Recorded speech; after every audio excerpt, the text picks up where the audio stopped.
Ladies and gentlemen, we are back again playing a little bit more of Mechanicus pre-launch. We are currently going through the campaign for a second time. I say the second time. This is probably my 9th time now in total.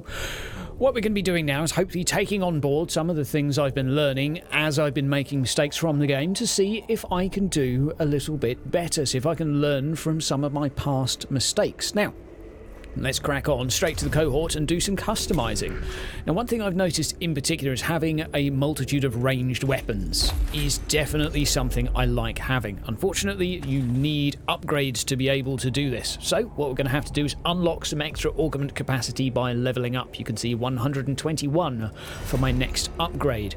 And the one that I really like the most is gaining a cog point at the beginning of a turn. I really feel like that is just super strong. So we're going to go for that, and we're going to go for 2 ranged weapons. I do like melee. It does 3 to 5 damage instead of 1 to 2. That is definitely something worth noting. However, I want to keep one guy as ranged for this battle. So let's crack on to the next character and upgrade him as well. I'm also going to go for the extra cog point at the beginning of the unit's turn. I'm going to try both individuals having this, and we're going to go for a mixture of melee as well as, again, a ranged. And I feel having multiple attacks per turn is a really important thing for this game. Basically because occasionally you have to shoot the Necrons again when you've killed them to prevent them coming back again. Okay, so we're going to rename our tech priests, and we'll recolour them in a moment as well. Magos, Duil. There we go. Patrons are coming out. What's up in the chat, by the way, guys? Hope you're doing good. Right, so that is looking pretty nice. I think what we'll do is we'll go check out the missions and see what we've got access to, as we can't get any more upgrades and we don't have any more gear available to us. We do have the tech tree over here, but you unlock tech by completing missions, so that should really be our priority at this point in the game. Now, in terms of story, this game doesn't follow a single narrative. The game follows a multiple path narrative depending on which missions you select, which I think is a very interesting choice. It may explain the text-heavy approach, and I think it's a fine choice. It potentially adds a lot more replay value. Most people will choose missions based on what items you get. I think the Volkite Blaster looks pretty damn good. So what we're going to do is go for this, I think. Yeah, we're going to go for that. All of these things, let's go here. Right, load in the squad, bring a load of those, and you can bring extra cants to the game. However, I've not unlocked them yet on this playthrough. So what we're going to do is play a few rounds and try and unlock some. So let's move down to the map and continue on our adventures. If you've got any questions as we go, do fire away, do shoot them to me. I'd love to hear them. Okay, there should be plenty of samples in there for you to collect, Magos, of course, but then you have to kill them. Okay, dissection is my talent, absolutely. A little bit of banter back and forth, and we will move towards our first objective. Now, this is where we're aiming to go to complete the mission. Each one of these exclamation marks gives you a choice, and each one of these green glyphs allows you to learn a little bit more of the Necron language. I don't know how many different ones there are, but each one is an opportunity to learn what something does. Trial and error is required, and it is trial and error, having confirmed that with the developers and read the tooltips. Okay, so we have the choice here to either study, shut down, or proceed slowly and steadily. Now, here's what I'm learning as I go. I believe if you stay to study, you may gain a reward, but it's not guaranteed, but there's an increased chance of an awakening. If you shut down, I have no idea what that's going to do, and if you go ahead slow and steady, you probably have minimal risk. So we're going to go for the minimal risk option and see what happens. Minimal risk did not work. If that is a percentage chance or not, I do not know. And this is where my criticism of the game still stands, and the Necron have an freaking initiative bonus. So maybe we try to sneak past and they spotted us. I don't really know. And this is something, even though I've glossed over the tooltips in the previous video, I have gone back and read them, that is simply not explained to players. And I do think it's going to be something others may not enjoy, and others might. It is trial and error. And you will slowly learn what is a good choice and what is a bad choice, hopefully with time, although after a few hours I'm still struggling, but it may just be me not being particularly in tune with the Omnissiah. So we can extract, execute, extrapolate. I am going to execute. Seems to be the quickest thing. Okay, replication of da-da-da-da-da. So what are we going to get? We got some CP for doing that. Seemed like a good choice. We did it. Now if we go down here, we have one of the pieces of Necron language. And this is a random glyph. We can pick one or the other. We'll pick this one and see what it does. Gain some health. Lovely jubbly. And basically the more glyphs you find, the more you will discover of the Necron language. Trial and error. Again, there is actually no tooltip that explains that anywhere within the game. There is just a hint at the beginning that you are here to seek knowledge and you will have to do trial and error to do this. So I don't think that's inherently a problem, but I think it's something that's going to be important to make players aware of. So when we do a review and tips video, we're going to be talking about this type of stuff. Right, so the next ones have got an awakening, they've got extra troops and bonus initiative. But, so there's the presumably extra troops, or have they not arrived yet? Okay, fine. This is just a little bit of banter about, hello, there's some Necrons. So we're over here, and I think we can actually spawn a few servitors as we go as well. And I'm going to take advantage of this and do so. We're going to spawn 2. Actually, you know what, we're going to do 3. Nope, 2's all we get, but that's fine. We have a console over there, which we can activate, which will spawn another Necron. What we're going to do is use these guys as the meat shield that they are. They are truly expendable, so don't feel bad when they die. Free cognition for being awesome. 2 ranged weapons here, only doing 1 to 2 damage, but a possibility of getting a critical hit. So what we're going to do is go to there. Keep this for line of sight against that one. Let's open fire and see how much damage we do. It's going to take a while. Okay. Klenex, there are different colour variations of the tomb as far as I'm aware, and you do unlock other things. But yes, there may be perhaps not as much visual variety as you like. The game, as far as I'm aware, revolves around exploring Necron tombs, so I think it's fairly safe to say... Oh, okay, we're going to go here first. Okay, and we're going to use this pistol to take fire. Nice. And then we're going to go into melee. And we might be able to take him down this turn, if we're a little bit lucky. Nearly. Oh, if he moves out of combat, we probably can. So this reveals statistics and gets a cognition point. I quite like the idea of one that does 1 damage, but I'm going to get the cog point from over there. There we go. And now we're on to the next turn. Now it's worth considering as well that you lose your resource in the top right in accordance with how much damage you take. So I think having healing in this is really bloomin' important. Really bloomin' important. I'm going to sneak this person up here.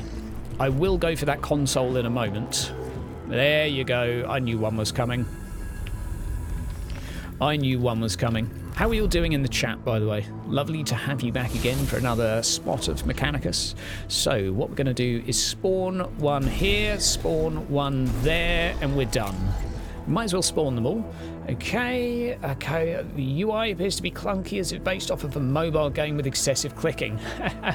I think for the genre, the UI is okay. I can kind of see where you're coming from, but I think it's fairly fitting for the genre. It does look very basic, but I'd actually say the UI down here is quite comfortable. It's one of the things I would say works quite well for me, at least. It's not overly cumbersome. It's quite easy to interpret and digest, unlike some of the in-game mechanics, which I struggle with a little bit. But I'm slowly getting my head around. Slowly. Right, so we've got 1 up there still to smush. Machine Spirit Charge. So this will now do extra damage, and it reveals statistics, which is a kind of cool feature. Right. 3 damage. Lovely jubbly. And we get to gather that cognition point for free. Now, can we move? I'll tell you what, let's move all the way down here. We'll burn through the cog point. We've got plenty anyway. Now, although he's downed, he still needs to be attacked once to perish. We can get one of the servitors to do that, though. And we will gather that console in a moment, too.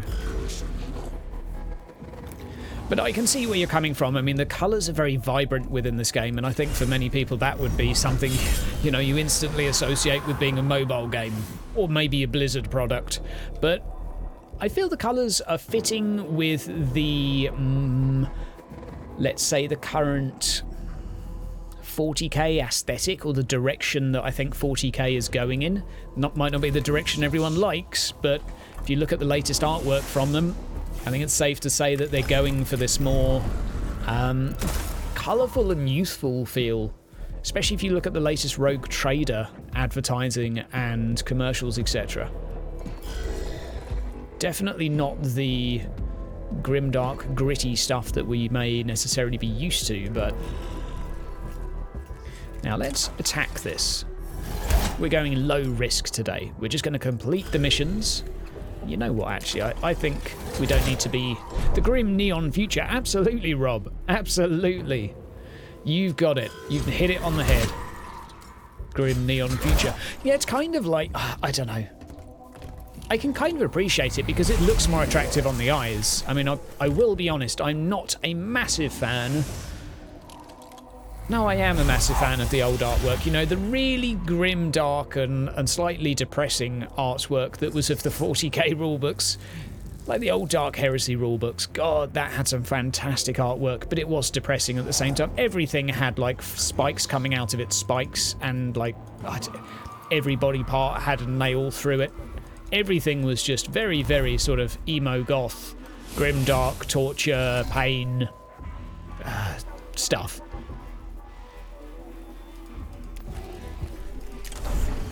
And I can see why I think they're changing direction at least. But let's not talk about the direction of 40k artwork for the rest of the stream. Let's talk about the game. Necron Tomb, it does fit. Yeah, exactly. Neon lighting and Necrons. Like, for me, the artwork within this, it's a visually... it's an aesthetically pleasing game. I'm going to use this to restore his health for this character, because otherwise I'm going to lose 50 of this Blackstone resource. And that is, I think, something to be aware of. So I do not want to lose 50 of that resource. 1 damage. I really need to change this blast pistol for something else. Good lord, it's absolutely poo. There we go. Servo Skull, please. Off to get some more cogs. Okay, and what have we got? We've still got 2 to kill there. And we've got the console over there. Kill all enemies. So... we shoot this guy first. There are scarabs as well. I forgot about those. So we'll go take down the scarabs. I think we can kill them in 1 hit. Yes, we can. So where are the other scarabs? Oh, I can't see them yet. Lovely jubbly. We'll send the servo skull out. Neenor. A Medicay's servo skull. That would be the dream. Absolute dream. Am I murdering my own units? Not yet, my friend, but I'm working on it. I need a cannon. Oh boy, the one thing you have to worry about is the objectives. It seems like it's mostly kill the Necrons. Yeah, sometimes it is kill a VIP, which I've observed. Sometimes it is activate a console. But yes, I've not gotten far enough to really comment on mission creativity just yet, I feel. I don't want to say that it's not varied when I'm not very far into the game, because it looks like there's more to look forward to. I might be wrong, it might be wishful thinking, but we shall see. We shall see. Certainly there's quite a few enemy types though, and I think that's something to praise. There are more than I thought. At least from the footage I've seen. Seeing flayed ones is kind of funky. I wasn't expecting those guys to pop along. Oh, hi, there's a Necron up there. Cool, how's it going? Right, and we got loads of cog points, so we're going to go up here. And we're going to see if we can get our first critical hit, because I feel like I'm overdue for a critical hit. Grab the cognition on the way, of course. Reveal some information. So this is the information shooter. Every time I shoot someone, I get information on them. Reveal stats. Actually kind of handy thing to have, considering it does do some realistic damage too. Oh, Robert, you've been binging on Gladius. I don't blame you, my friend. It's a fun game. Now, if we go to here, that servitor might be there a while, so let's help him. Lovely jubbly. Now let's move along down to down here. Go into melee and do a choppy. There we go. Mission complete, or not quite? I think we still have to activate this console. Oh, no, there we go. So the consoles are optional. Of course, the objective wasn't to use a console, but this certainly, Louis, it does have some unusual mechanics, especially when compared to something like XCOM. Okay. Right, upon destruction, the Necron construct vanishes, leaving no samples to be collected. So move on, hoping the next combat will yield usable samples, or we can archive, take pick grabs of the damage from the Necron weapons, at least this information may be of use, or thoroughly search a chamber for any components that might be missing by the teleportation effect. If I do this, then the Tomb Awakening level is almost guaranteed to go up. And I don't know if I will get a reward or not, but I'd like the idea of using something. So yeah, that happened as expected. Ah, and I did get something useful. There you go. So my hunch thus far is you have a percentage chance for a reward when you do something risky, but a fairly guaranteed punishment effect. So that's not a problem. It's just good to know, and has taken me a little while to figure it out.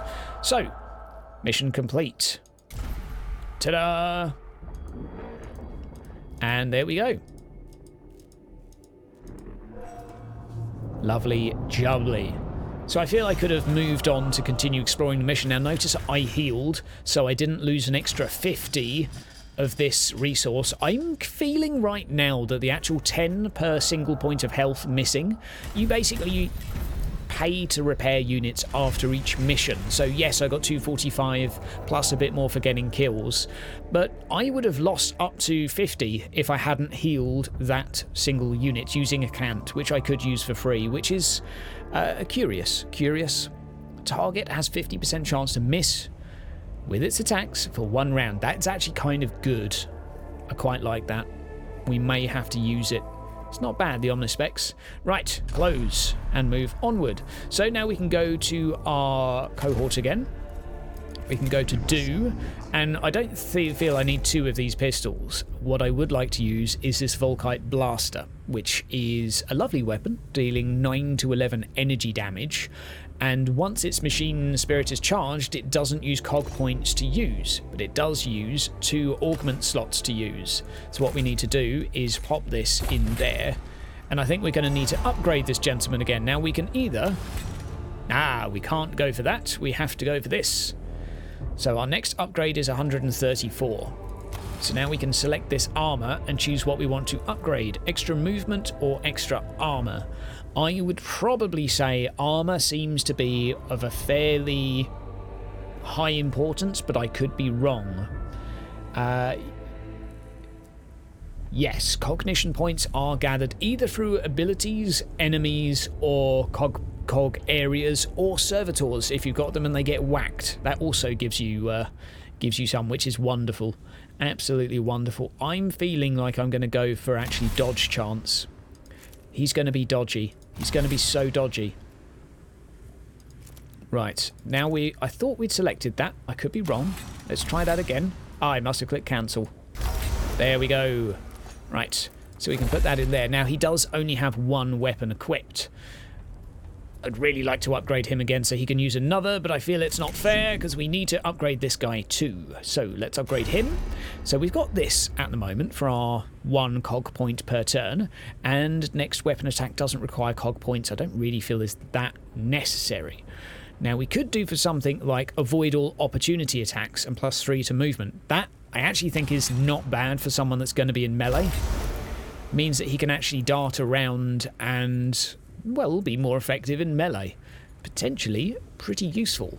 Now what I might do as well is give him another ranged weapon. We can go for an arc pistol here, dealing damage to chained targets. Turns into a cone effect after you hit the first target, although it's not particularly high damage. I'm going to go for another Volkite blaster because, well, it does high damage. No, I can't afford it. Do I want to trade my Phosphor Blast pistol? Probably not. No, so what we'll do instead is we'll go for the Omnispecs. So now he's got a way to mitigate enemy damage, although I would really like to put another pistol on him. Right, now we can't afford to do anything else, so we'll go back to the missions and we'll go back over here. Gear does change the visuals. I think that is a very nice touch. I think that's a good thing. So what do we got here? Spotlight and... okay, becomes priority target and gains lots of extra armor for 1 round. That is kind of cool. I do kind of like that. Cog Gorge, max size increased by 1 is also pretty good. But if we go for this, we can get, an Infestus Macadendrite, deals damage and knocks them back. That's kind of cool. And the Curatio Claw is also good. I'm going to go for this. This has flayed ones, but this increases our max size by 1, so we're going to launch. Boo! Fire, there we go. Take everyone with. Have I unlocked anything else? No, I have not. Need to keep an eye for when I unlock some more, because I really need to take more than 1 with me. Let's go! Okay, so this is basically the story component now we're getting into. Reaction delight. Oh dear. So what have we uncovered here? Not going to read it through, all of it anyway, just going to skim read, hopefully, or feel free to do so yourself if you wish. If you do not worry. Let's just deploy, crack on with the mission. So I'm really curious to see if my decision-making process with these tombs will improve along the way, or if it will not. Okay.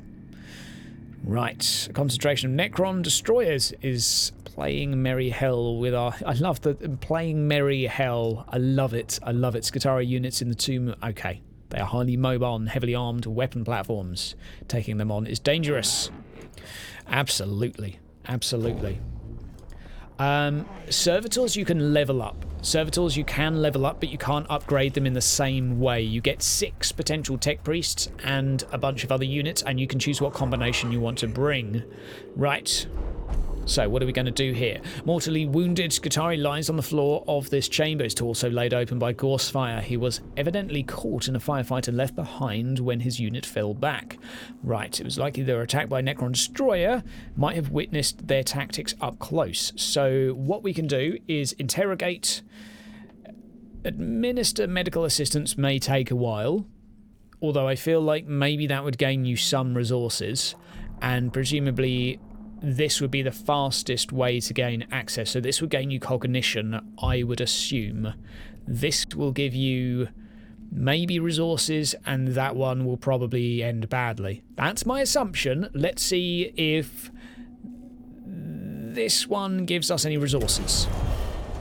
No. Okay, so we gave him medical assistance. Though the trooper is badly hurt, quick and dedicated medical intervention by the cohort's tech priest stabilizes his vital signs so he can yield no intelligence for now. He will eventually fight again. The cohort has lost precious time intervening, but are provided with a rare example of survival against the odds. So basically, we didn't get anything from that. He's not added to our roster down here. Perhaps he will be back on our ship. What we will do is rush towards the objective, though. I'm going to go here, here, there, there, and get as many of these as I can, and hopefully one is one I've seen before. Let's see what glyphs we have. Now that one looks familiar. It looks like the heal one I saw before. It is still a heal. Right. Let's go down here. We'll skip all of these. Skip all of those for now. Right, that still is a heal. Let's see what this one does. Oh, wow. 46 Blackstone. I'm getting all of the buffs today. This stream seems to be going a lot better than the last. Extra Necrons. Well, I can live with that. So that is, again, should be the heal, and this will be something else.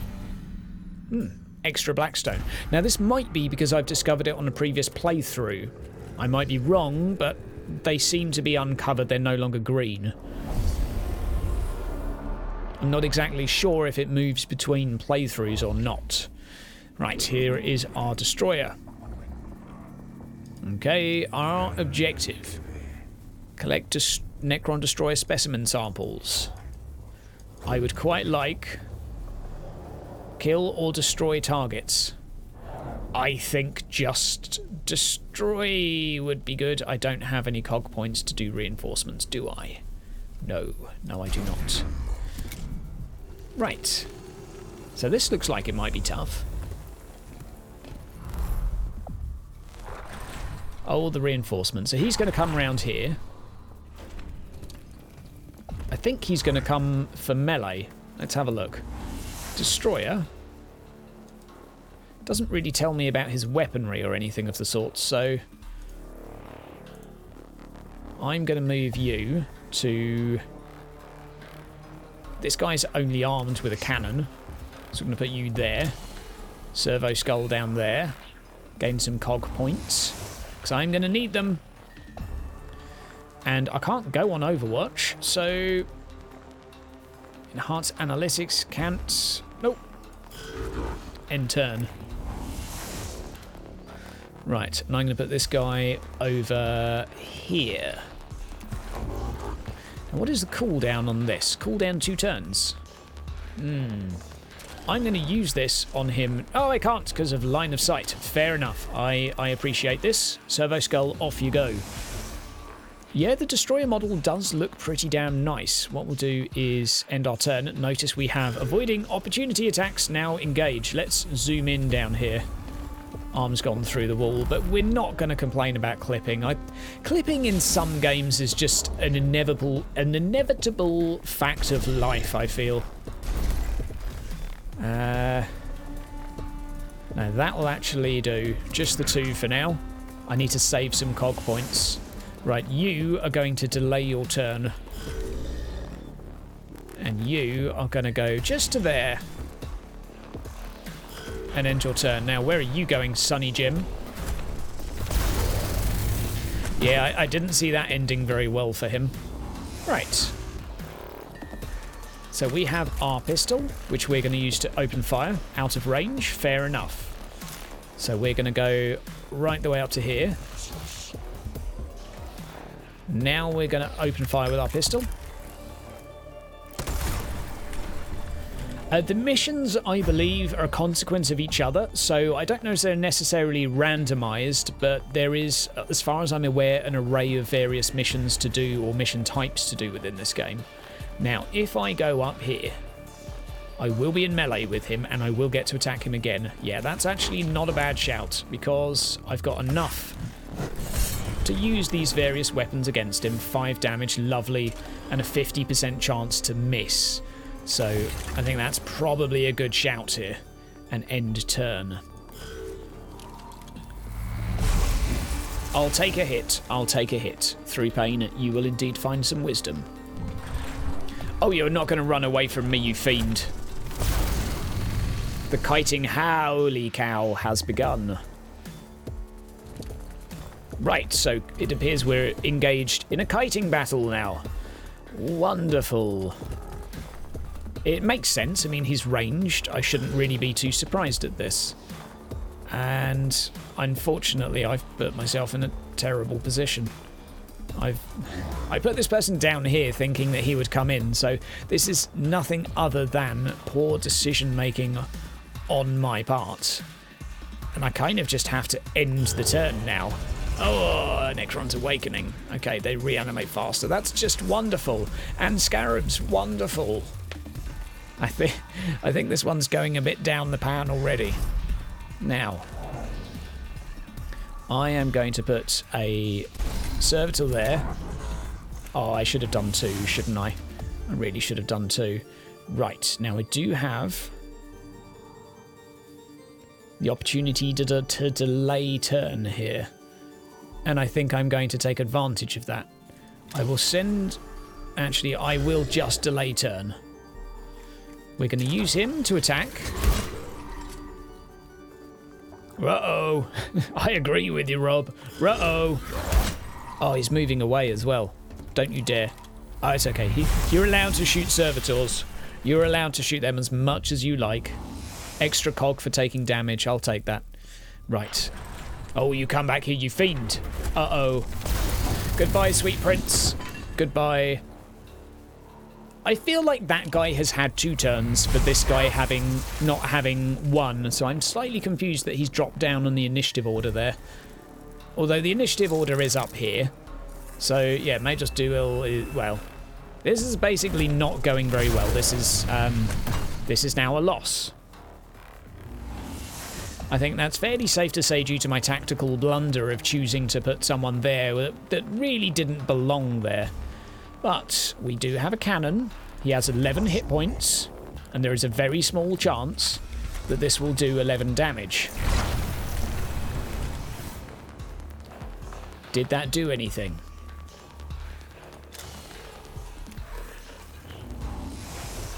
I don't think it did enough. Generate 1 cog at the beginning of a unit's turn. I need servitors to take damage, please. Okay. I have a vague and rough plan. A very vague one. Oh, if I go there and he moves away, I will get an opportunity attack. I'm doing it. I'm doing it. The servitor needs to win. Win the day. Win the day, please. You cannot actually shoot right now, so I think I actually need to delay your turn. Oh, I don't want to, but I need to. I'm going to use this. It's a bit early on, but we're going to do it. We're going to heal him up just so he survives another round. Delay turn. Okay. Now. Into combat we go. Into the fray we wander.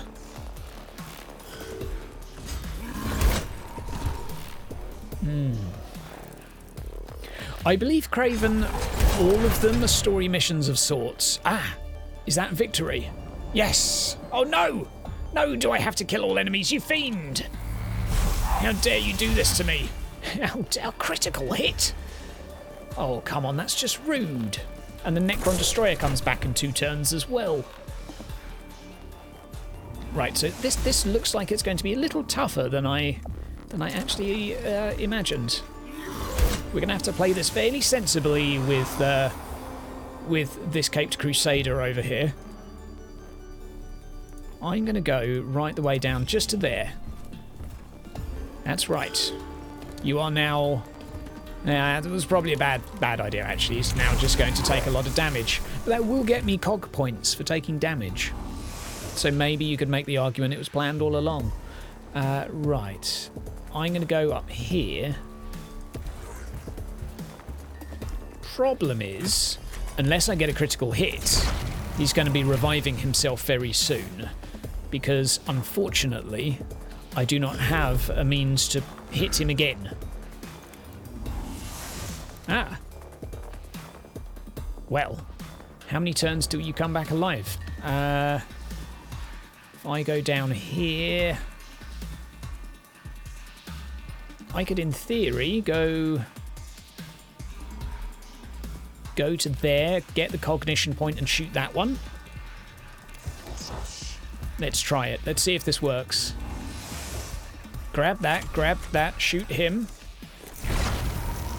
Oh, we're on fire. And we need any extra cogs that we can get. If we survive this...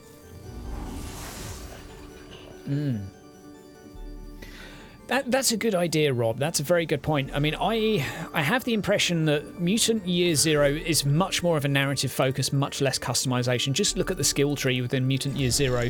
You have about 5 or 6 A or B choices, and that's kind of it. There's not a lot else, and that's not a terrible thing. that's not a bad thing at all, but it will come with some disadvantages. And this game, I'm not entirely sure, actually. I'm not entirely sure. This is instance-based rather than, obviously, story-free roaming, lots of narrative focus.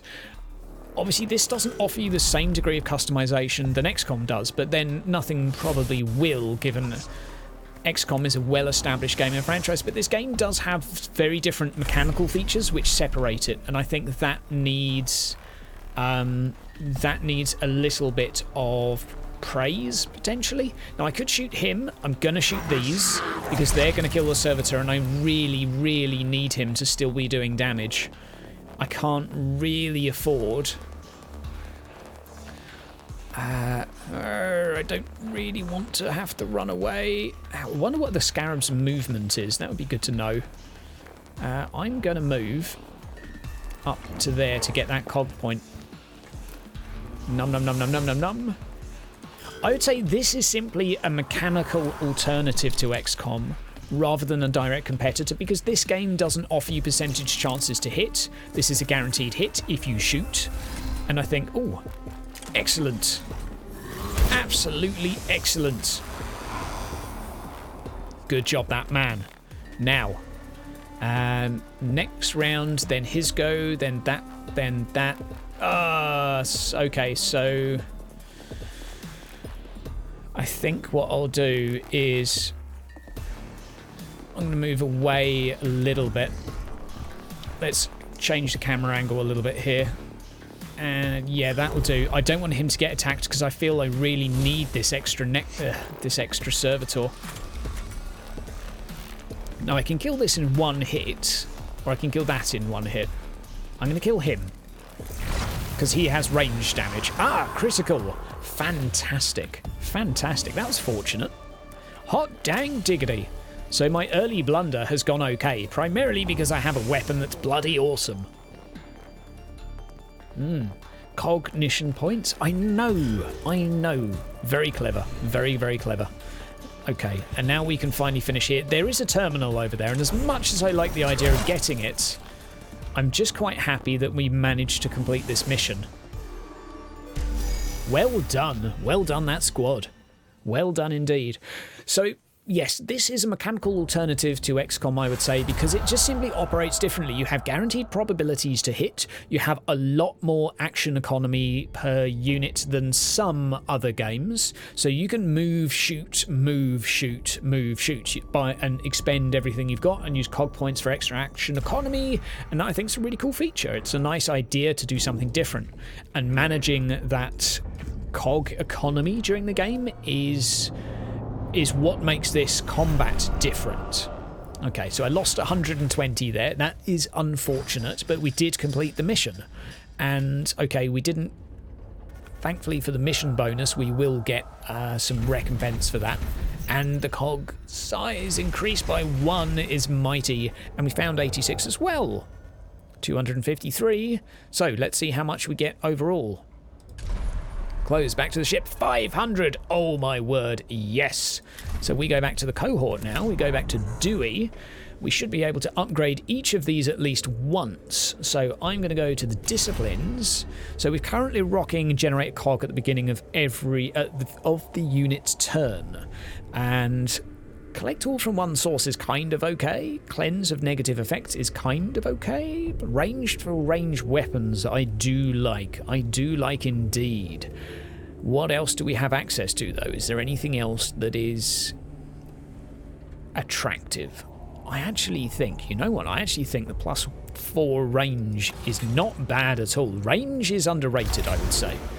Range is definitely underrated. So, the question is, what are we going to upgrade him with now? Because we now have access to 50% chance to miss with their attacks for 1 round. I actually think the more people that have that, the better.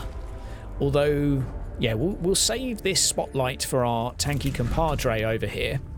And on that note, we're going to try and upgrade this guy not once, but twice with tankiness. So, we have 1 piece of armor here we can get. Physical, physical... Okay, 3 hit points and 1 physical armor for the shoulders. What other shoulders are we competing with here? 4 hit points. 4 hit points is nice. 4 hit points, but then again, armor will make him cheaper to repair. So we're going to go for armor for the head. Okay. And then we're going to go for discipline. We're going to go for shoulders as well. So he's now all about that armor. So we're going to upgrade that there. We're going to upgrade that there. There we go. Now he is looking good and spicy. So we're now rocking 2 physical armor and 1 energy armor. It's not absolutely game breaking, but it does mean he's tanky, and he also has the ability to avoid any opportunity attacks within melee. So he's looking better, looking more effective at least, and we do have, I think we have access to some slightly better weapons. Let me just double check this.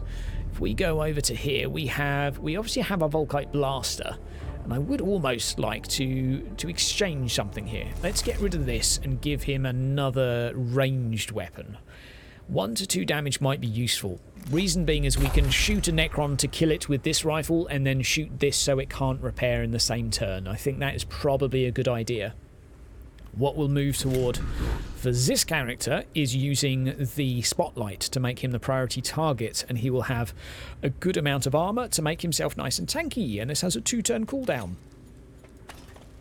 I could, in theory, get rid of his blast pistol now, but I will keep it just because having the extra attack option I think is a good idea.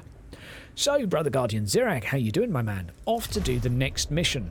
Today we're doing a lot better within this game. It's certainly going a lot smoother. What can we unlock here? We'll have all energy attacks gain extra damage. We have heals 2 hit points for the Macadendrite. Okay, and a claw. We have an extra Macadendrite. Okay. Not really too attracted to either of these. Are there any other missions? Oh, what is this? Right, so this is as the percentage increases, we unlock new sectors. So this is what we can look forward to getting through. So we've located this, awakening in progress, awakening in progress. I will admit, I do not fully understand what the awakening process involves. I'm going to go for... I think I'm actually going to go for the... Curatio Claw. I think that one is looking more attractive, and the knockback accompanied by deals 2 physical damage to a target is pretty nice, so we'll just go for this. Now, do we have any other canticles? No, we don't. We haven't done those yet. Oh, these guys are free now. Lovely jubbly. Maybe because they didn't... No, they did die last time, so I have no idea. Right, off to deployment. So I think it's a good observation to make regarding armor, because armor, if it reduces the amount of damage you take, will in theory reduce the cost you incur on healing. If you have someone that's very, very high on hit points and very low on armor, that's going to be very, very expensive to repair. Maybe that's something intentional by the developers. Okay, don't be ridiculous. Every step we take in the tomb risks the lives of our personnel. If the spiritual integrity of the mission truly is at stake, it is worth the risk. That'll do for an introduction. Winds of Change, deployment number 3. So this is the mission, Winds of Change. Okay. Right, let's see. So what can we do? So the chamber's walls are covered in elaborate star charts, covered in extensive annotations in the Necron language, suggesting they record journeys among the stars. So we can destroy them, we can take pic captures of the star maps, they might prove useful, or we can ignore them. The intellectual pursuits of Necrons are of no interest to us, we must make haste. I'm going to ignore them, because in theory there's no danger to do that. Fine. So awakening has reduced and Necron initiative decreased because we're in a rush. Fine. I will head this way, towards this. So, what choice are we going to have here? So, while traversing this chamber, the sensor servitor crosses a part of the floor that collapses under the machine's weight. The servitor is trapped at the bottom of the shaft of machinery and pipework and must be extricated. So, we can use magnetism, mechanics, or manual labour. Manual labour I think would be too slow. Fashion a system of pulleys and ropes to haul the machine out of the hole, or extort the servitor to overload its magnetic levitation. I will go for this, and if it hurts him, I will live with that. That I was pretty much expecting. Necron initiative is pretty much their initiative order when it comes to combat, my friend. So that one was pretty much as expected. Warning, our presence has been detected. Okay. So this is simply from the amount of movement we've done. A single port designed for a Necron canoptic creature extrudes from this device. Now that one is healing. I'm familiar with that. This one is new to me. Extra damage. Brilliant. I'm slowly remembering them. Although, if only I could right-click and add stickies to them. Post-it notes. Okay. Right, here we go again. I will say, I don't know how other people will feel about this feature. Me, personally, I'm not very big on it. Some people might enjoy this. I would rather do more battles and less of this. This feels like a mini game that some people would enjoy within and between battles to provide bonuses and negatives, but this is something that's not necessarily optional, and that's one of my only gripes with it. But it's not inherently a problem, it's just something to be aware of. The sensor servitor stops moving and starts belching pungent smoke. The runes of attention are blinking on its chassis, indicating several key systems require maintenance. So we can do perform the most perfunctory rites, or perform the entire rite, or ritual of replacement on the servitor's key systems. We'll do this. So that one took longer, so now we have to fight against extra Necrons, but we don't get any bonus from it. It didn't heal the servitor at all. And that's what I find a little bit odd, because you kind of feel like that should have come with a bonus because you did something that basically said it was a bonus, but it's not a bonus now. I may have misunderstood, but that's where I feel every now and again this doesn't quite add up for me, because every now and again I click something that I feel like, okay, well that's going to help my team. No, it doesn't. It just took longer to do. Basically, I should have just done bare minimum with him and let him die. Fair enough, really. Fair enough. So that apparently has an arrow going down here. Various floating numbers. Right, so that's our spawning point. Anything going on over there? Start battle. Right. Bring it on. Ah. So you have the expensive cannon, so we're going to delay his turn, actually. Just so we've got the extra cognition points to spend. Now if we go look for some cogs, I'll take it. Okay, the story segments are cool, lets you determine the direction the story goes on to an extent. The side effects sure make you think before you act. That is true, Jacob, that is true. I think one of my only concerns with that is it's not necessarily an optional feature, it's a feature that is a feature. There's no ifs or whens or whats or buts. It's a feature and you better like it. Because if you rush through it and you don't like the feature, it has pretty bad consequences on your character, as we determined last time. And I don't know. I get the impression some people may be a little bit unhappy with that. We're going to go all the way over to here.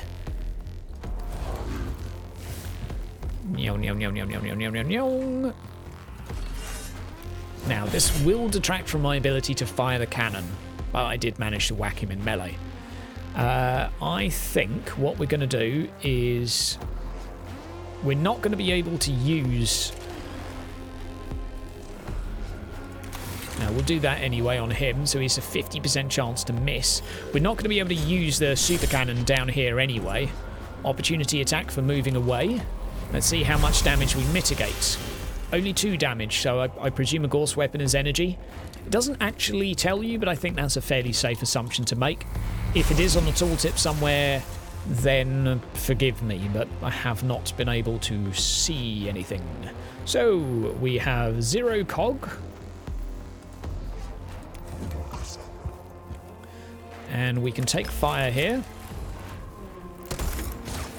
Open fire. 1 damage. Absolutely brilliant. Now, there are no extra Necrons right now, but there is another thing to scan. I am going to touch this. I feel like it's a bad idea, but I'm going to touch it anyway. 1 health left. Oh, goddamn. Oh, but we got some bonus Blackstone. That is lovely. Right, end turn. Damage is color-coded. Thank you, brother. Thank you. Thank you, thank you. That does make sense. That does make sense. That, I mean, maybe that was in a tooltip somewhere that I overlooked, but I honestly could not... No, never mind. Never mind. Right, that one there. I'm going to go for another one just here. Actually, I'm going to go for 1... No, that'll do. That'll do. 1 there and 1 just here. Oh, no, just the 1 then. Opportunity attack for the free kill. And I'll finish him with the next. Gain the cog point. Thank you very much. And you can stay there now, my friend. End turn. Damage is color-coded. How did I miss that? How did I miss that? I am some type of bad, aren't I? I really am. Okay. That will put me in range. But it'll also put me in shooting range. So I'm going to go... sneak to here. And I think that puts me in cover.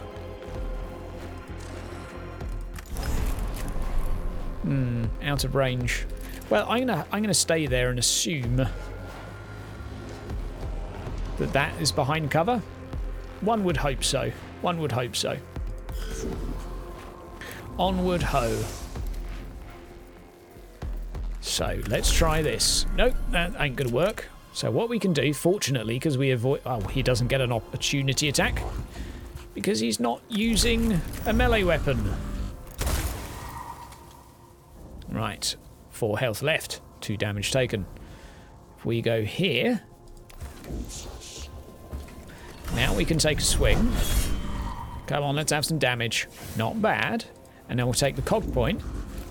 And this is what I mean with the action economy in this game. There's quite a lot. Now, if I go there, I am going to do more damage, because if he moves, I get 2 opportunity attacks. I'll take that. And there is a console down here as well. Oh, that's really tempting. That's really tempting. Let's do it. I want the extra resources. Bye. Pick up the cog on the way. And we'll scan. Groovy. 100 Blackstone. Hot dang. That is crazy. That is absolutely nuts. Now, is that a line of sight blocker? It seems so. 4 damage. Servitor, you're a beast. So what is this?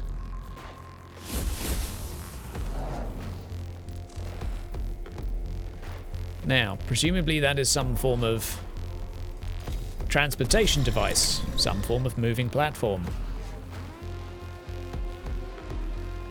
I'm very tempted to go stand on it, but I don't really see the need, seeing as I can just shoot him. Pass your turn. End him.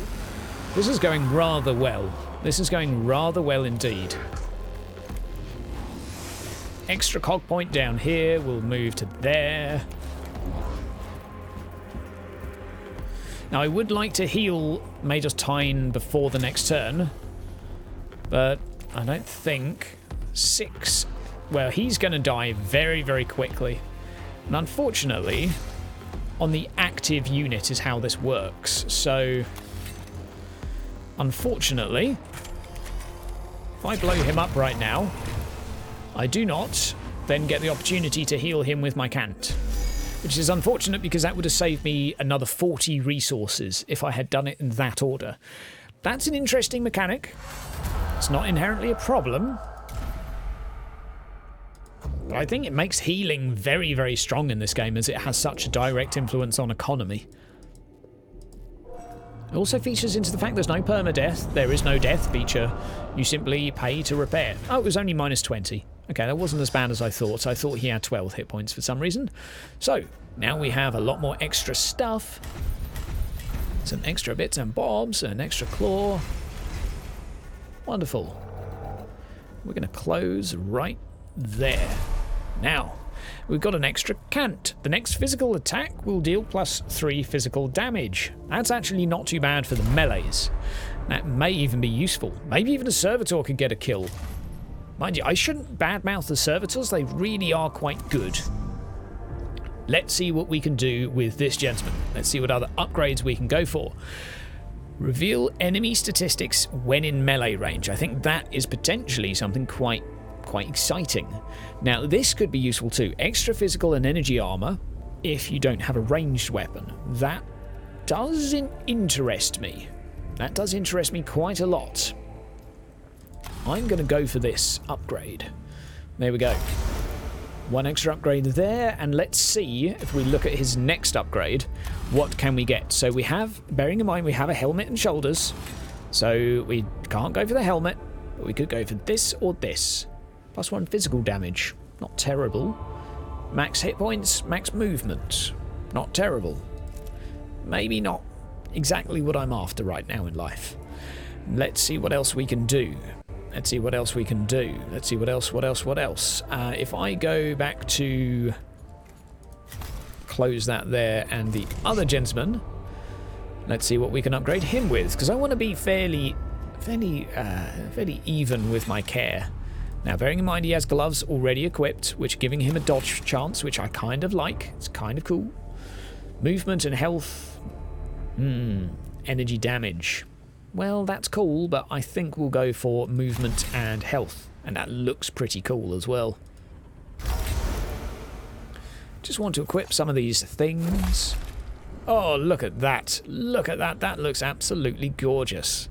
Absolutely gorgeous. Right, gloves, spotlight. I think we're going to go with the spotlight on this gentleman here. Now he is going to be a tanky mofo. Very, very curious to see how he holds up. So he has the ability to give himself an extra point of armor. This guy can actually afford another upgrade as well, because he's level 5, whereas Tyne is level 6. So one more upgrade while we're here. What should we go for? All cognition points from one source. That actually is very, very useful. I'm going to go with it because, heck, it's good. Every now and again you'll come across one that has multiple, and that is just wonderful, being able to get that much cognition from a single area. Right, now we're looking pretty good. Now we can crack on with the next mission. But what I'll probably do, and I will carry on the stream here, is I'm just going to restart the stream very briefly to signify the end of the video for those of you watching. If you want to watch the rest of this, I will upload it all on the YouTube channel. And I will continue streaming right now. I don't think I explained that very well, but for anyone that's been watching this, because this will be uploaded in a video in the future, which is a Vuta apparently, never mind. Let's just restart this. I hope you enjoyed the video.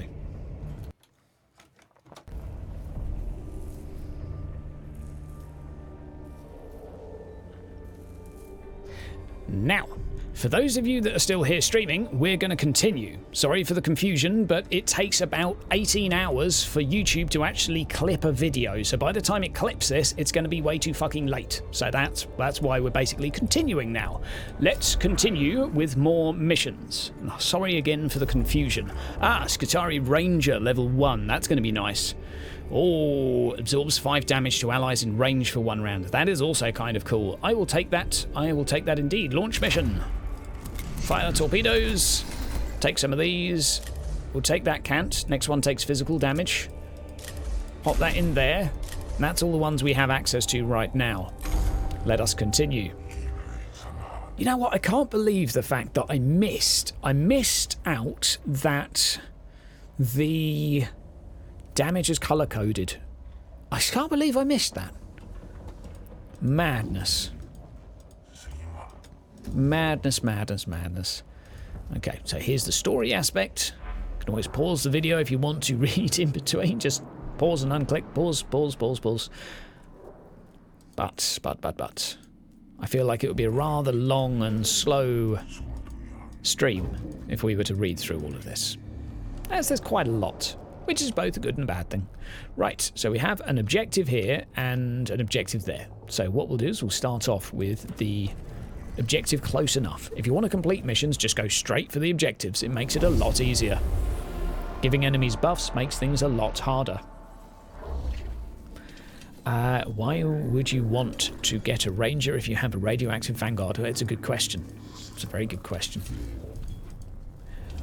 Well, we don't have access to much other than servitors right now. Survive 3 rounds.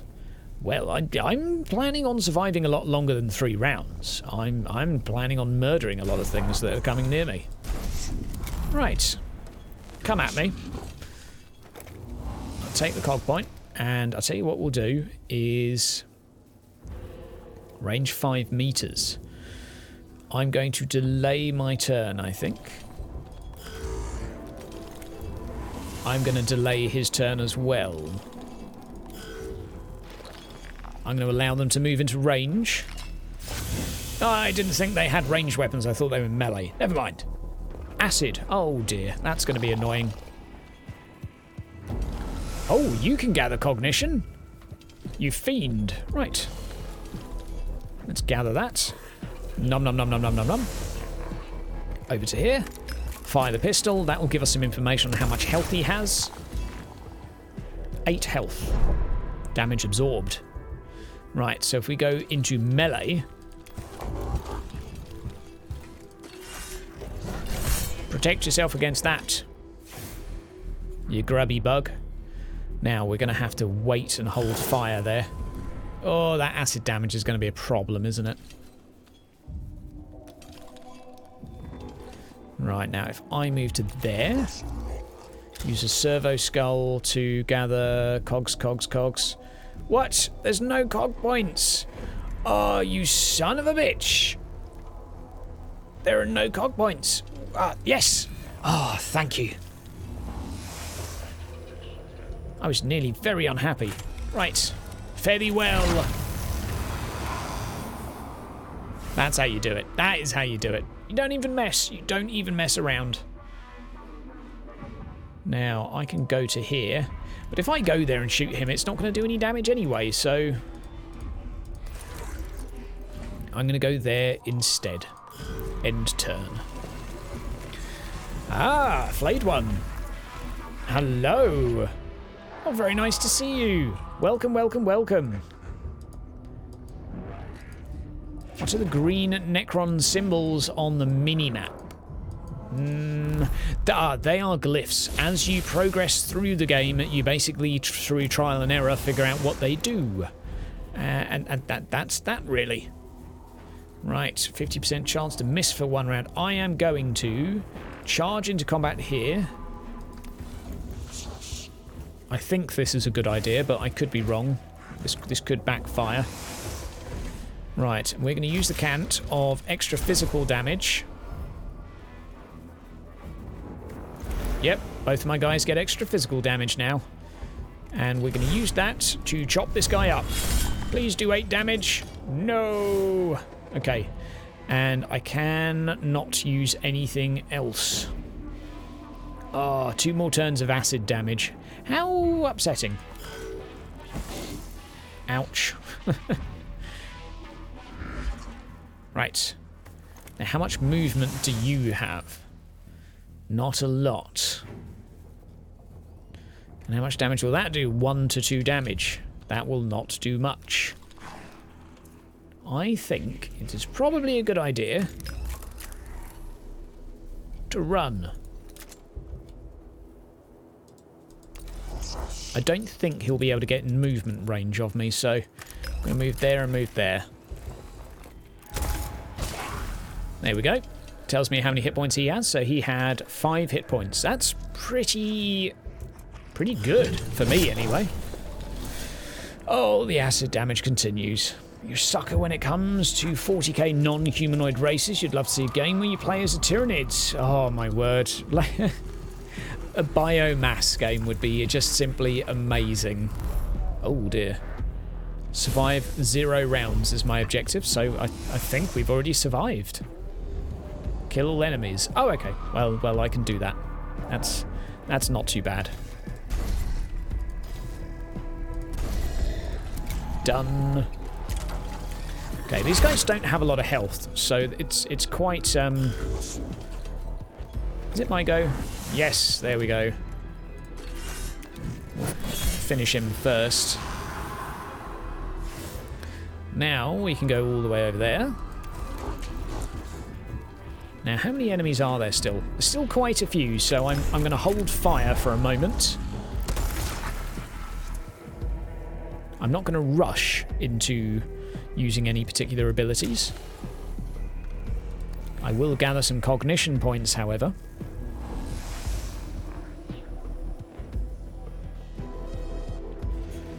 Lovely jubbly, and I think that will actually do for now. We'll continue taking acid damage. I will heal him before the end of the round. Nice, good job that man. Right. And I'll tell you what, we'll move you out of the way, out of line of sight. Dewey to go next. We're going to use this weapon to destroy the body. Get the cognition here. Then we're going to move to here and finish the job. Awesome. Absolutely awesome. Definitely feel like some progress is being made. Right. And we'll go down there and get the extra cog.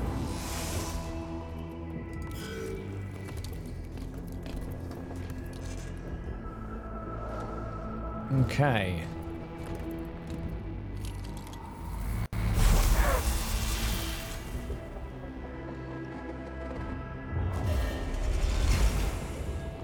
Our presence has been detected. I think that's just simply due to the amount of rounds we've been here. Right, I don't need to use any more of these, so I'm just going to simply stay put with what I've got. I will use the servitor to finish this, just because it's going to save me a little bit of time. Can the canoptic creatures or something new, are there 412 models of them? I'm not exactly sure, you know. It's a good question. Oh, the poor Necrons. Right, can we go to here? Am I in any range? Yes. I'm in range of one weapon there. I'll do it. So, we'll open fire. And what else should we do? That was only 2 damage. Now, I'm tempted to finish the job. Let's see if we can. Oh, come on. Come on. Right, 50% chance to miss with his next attack. I'll go for that. And become priority target. Well, we can't afford that right now, so I will use my heal now, I think, even though I'm going to take a poison damage straight away afterwards. I feel like that would be worth it. I should kill him for free when he moves away. Good evening, Stefan. How's it going, my man? Hope you're doing good. Welcome to the streamo. Playing a little bit of this curious game that's actually growing on me the more I play it, and I always felt this would be the case with this game, that even though it might start off a little bit confusing, once you've built your own squad, customized it, and made it into something personalized, you're only going to like it more and more. Please don't hit me. Damn you. Shaky fist moment. Yes, at least the opportunity attack did something. Right, new round. I don't really think well, I might as well deploy you. Off we go. End your turn. Now, I'd quite like to get down here to scan that. So what we'll do is we'll run all the way there. We will use this to go there. Get the extra cog point for the extra range. Might as well take him down. You get extra resources for every kill confirmed. And I really want to make it all the way down here, but I don't think I can. And I don't really want to take more damage either. You, then you. We're not going to get there. That's okay, though. Ouch. Damn acid.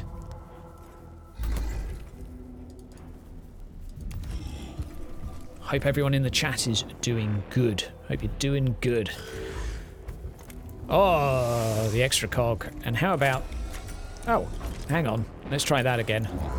With a little bit more feeling this time. There we go. A lovely, consistent 10 damage. This is just a beautiful thing to have. A beautiful, beautiful thing to have.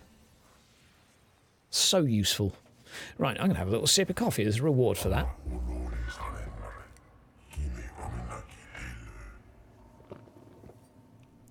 Oh, that is glorious. That is glorious. So, ooh, 46. So, we can increase the volume. By prayer shall the place be cleansed. Right, let's see what we can do. The first Voxcaster unit is in place. It immediately begins transmitting the volume of binary of lingua technis. Okay, volume level omega. Let the volume go a maximum. Volume level alpha. Prayers are as loud enough as it is. Right. So, how am I supposed to infer if this is a good idea or not? That gave me this. So, I'm going to go Omega, assuming it will give me more. The Necrons will probably know I'm here, though, so that will probably awaken them. Cognition points? To me, that makes no sense. How I gain knowledge through the use of... Who knows? Who knows? Yeah, the thematic text is a nice touch. Evan, how's it going? Yeah, they are expendable. I should have just shot through them, I know. I know. Now, this one is not the heal one, and that one is something else. I can't remember. I'll click that one. It's not heal, but it does give you stuff. Awesome. But you do actually have to remember what they are by the looks of it. It doesn't actually give you a tooltip to remember them. Again, it's one of those mechanics where some players will really like that. I feel others will just Google it on the spreadsheet, assuming it's not random. But I don't think it is. I think it's actually consistent. Extra Necrons in battle. I can dig that.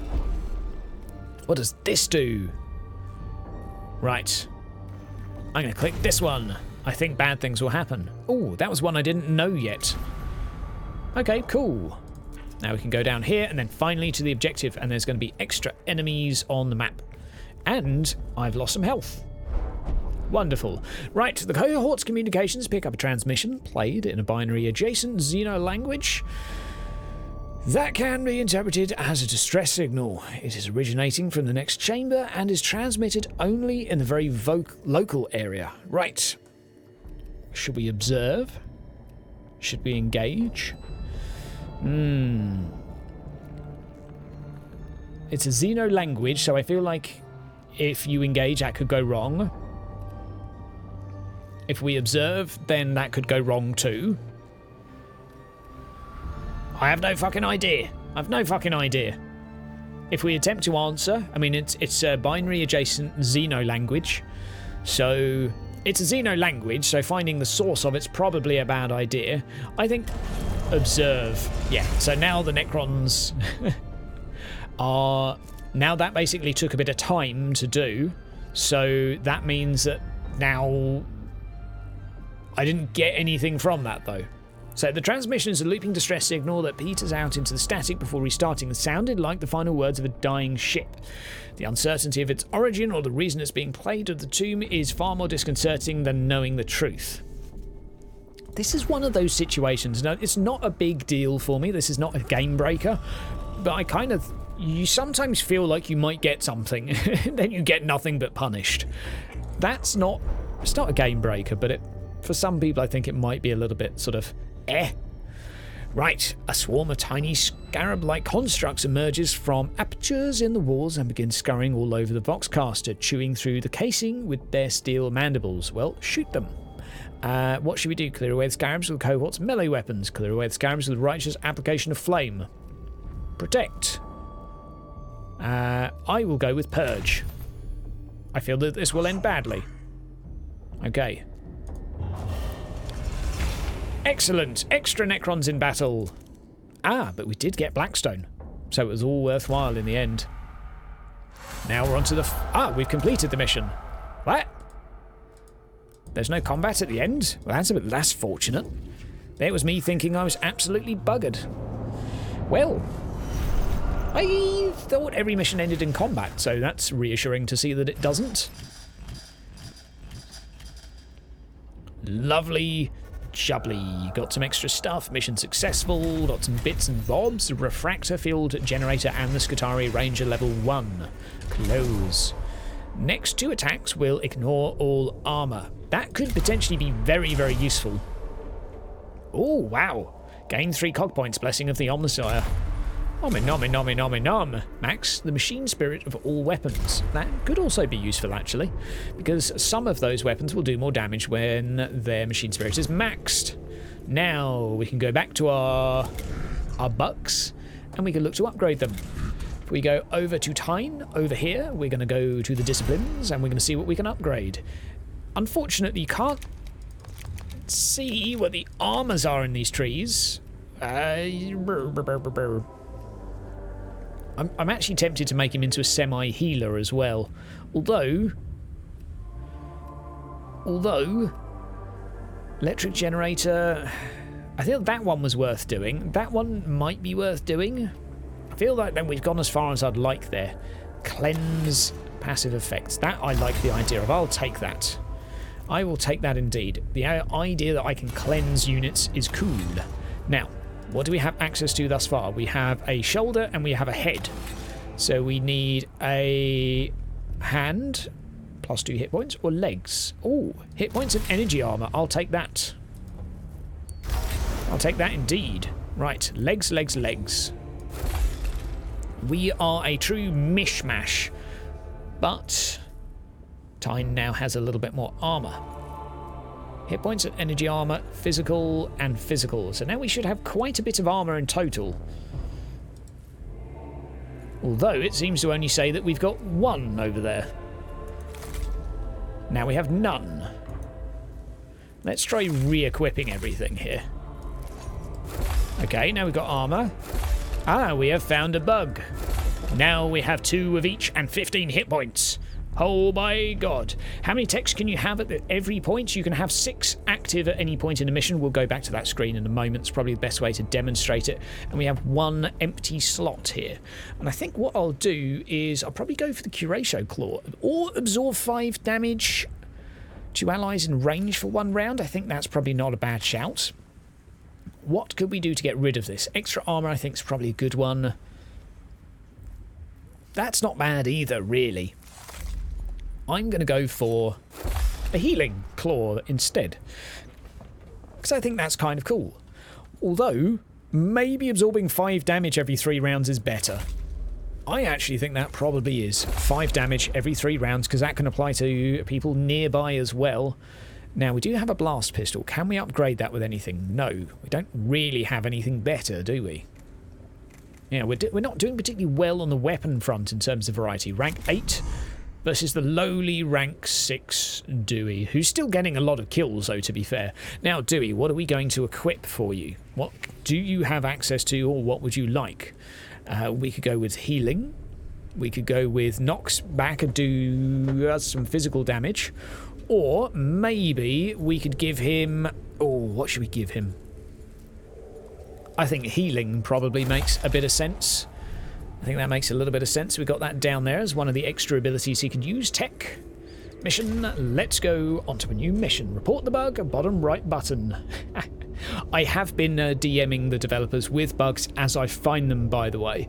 I am still a good person. I've been doing it with screen reports and captures instead, but yes.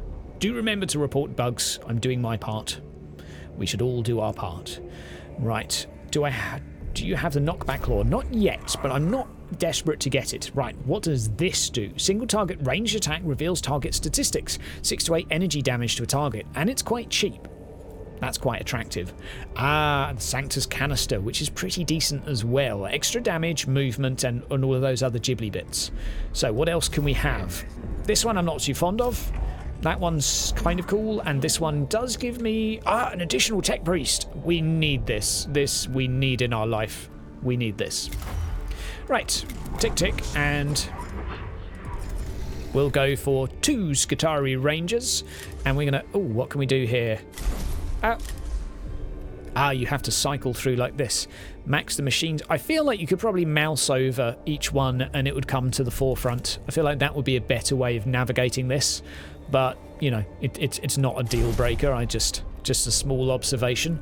Let's go deploy and see what happens. Dun dun dun. Now, I won't be going through the entire plot. I'm sorry. This is the next bit of the story. Again, it's just to keep the gameplay moving, because this game does pace out the combat quite a bit with those written bits, as well as the puzzles, if you would call them that, plotted our location in the tomb of Ecropis. If these are made impassable with demolition charges, the Necrons won't have the run of their own tomb anymore. My cohort will see to this. Okay. I'm not certain the Necrons can accurately said to have lives. Blah, blah, blah, blah, blah, blah, blah, blah, blah, blah. Let's see what we can do. So this is where we need to get to. This is the objective marker. There are people to smush down here. I would very much like to smush them. But I could go 1, 2, Barney McGrew, and be at the end. Or 1, 2, kill a few. I do quite like the idea of learning from these, though. Let's just investigate as we go. We'll pick a path and we'll wander. Right. So we will use force, detonate the explosive charge with gunfire. Okay, let's read this first. The detonator of this charge appears to be a dud. Some menial must have neglected to perform the required anti-corrosion rites. So, okay, we're going to repair, replace, or use force. Detonate it with gunfire would be quick, but I'm guessing they would awaken faster. Repair. Okay, I'm guessing that might lead to us taking damage too, but this will take time anyway and cause problems. And replace. Let's go with use force with gunfire. Ouch. The cohort elects to use a crude but undeniably effective solution by shooting the explosive with a rad rifle round. Well, that sucks a bit. We didn't get anything for it, but I guess we can move on through the area because we accomplished our objective. Replace faster. Yeah, perhaps a better one for next time. The Skitarii units hold the tomb of Ecropis are suffering communication glitches, and one has run a cable to the command post to stay in touch. The cable runs across the chamber ahead, and it is obvious that it has become severed, potentially cutting the unit off from the rest of the Skitarii force. It's a Skitarii thing. Ignore the cable. That is Skitarii unit's problem, not yours. Or fix the cable and check the surrounding area of the tomb to find Skitarii units and see how it's faring. Yes, that is interesting, dislocated design. I wasn't here before, it is now, it's interesting. Right, go the extra mile. Fix the cable and check the surrounding area of the tomb to find Skitarii unit and see how it's faring. This seems charitable. I mean, will we get an item? It will probably just lead to bad things. Okay, continue. So that just nothing but bad stuff happens. The cohort repairs the cable and spends the next while searching for Skitarii unit. They find Skitarii lying dead at their post, victims of a Necron ambush. Their bodies sheared upon the gorse fire. Knowing their efforts were in vain pushed the cohort dangerously close to despair. Well, so basically, you've got no way of knowing if some of these are going to turn out to be good or bad. You just do it and it unravels a little bit of plot and a bit of story as to what's happened while you're down here. And I kind of take my hat off for them to incorporating something like this. And it's not inherently supposed to be a case of perhaps figuring out what is good and what is bad. If you actually sit here and read through all of this, maybe you'll find it quite engaging. I have to say, though, I feel like it's a feature that somewhat feels forced on players, because if you want to skip through it, well, every now and again you're just going to get punished without really appreciating why. The explosive charge is put in place, but minuscule Necron scarab constructs emerge from the apertures in the walls, evidently intent on devouring the explosive before they can go off. Okay, block the apertures to prevent any more scarabs emerging. Bug extermination. I'll kill them. I should get resources. Last time I killed bugs, I got resources. I didn't this time. I did. Fantastic. Killing bugs gives you blackstone. I'll settle for that. I will settle for that. Let's wander back up here. Craven, I'm not entirely sure. Okay, Necron Awakening, because we took a while. So let's go for this one, see what it does. Ah, extra stuff. Wonderful. Now there's extra places I could examine. Although the Necrons do already have some significant bonuses. So we could just rush to the end of this and get ourselves that extra Tech Priest. Goody goody gumdrops. Those pesky scarabs. I know. I know. I really want to know what the rest of the world is going to think of some of these mechanics. Because I don't really know how it's going to go down. I am just genuinely quite curious. Oh, a death mark. Oh, yeah, they teleport and they have they're so obnoxious. But yes, I will be very, very curious to see what the world thinks of these mechanics.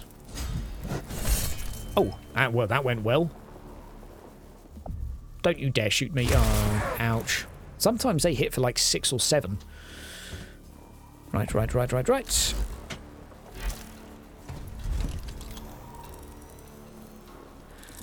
What's going on? More dead scarabs. Acid. Wonderful. Wonderful, wonderful, wonderful.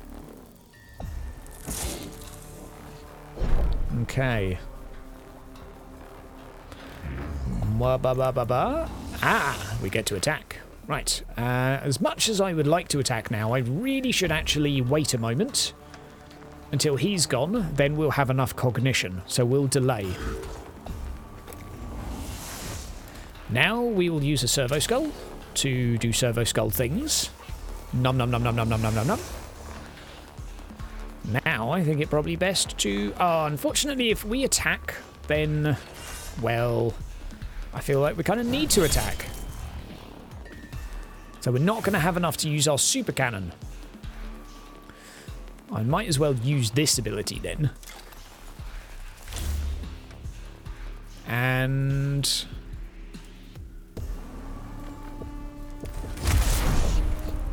ah, the damage was absorbed. Now does he teleport for free? I don't think he actually does, but...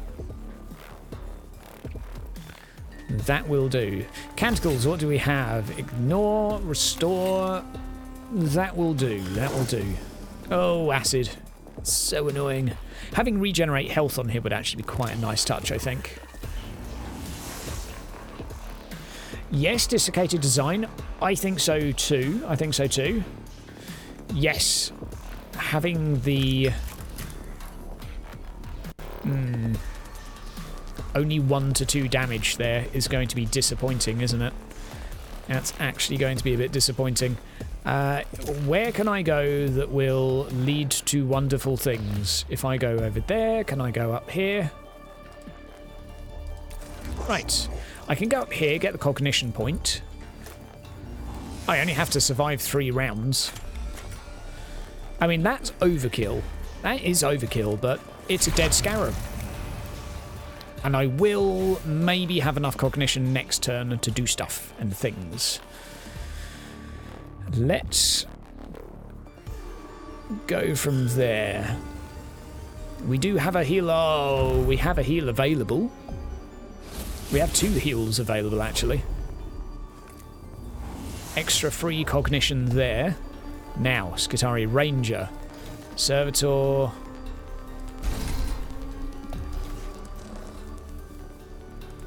There we go, we'll place him down. No! Back beast! So I think we'll be using our healing cant on him. The free cognition point is much appreciated. Please don't teleport for free. Oh, you son of a bee! Overwatch is so annoying. Right. And I actually need to postpone his turn for the moment.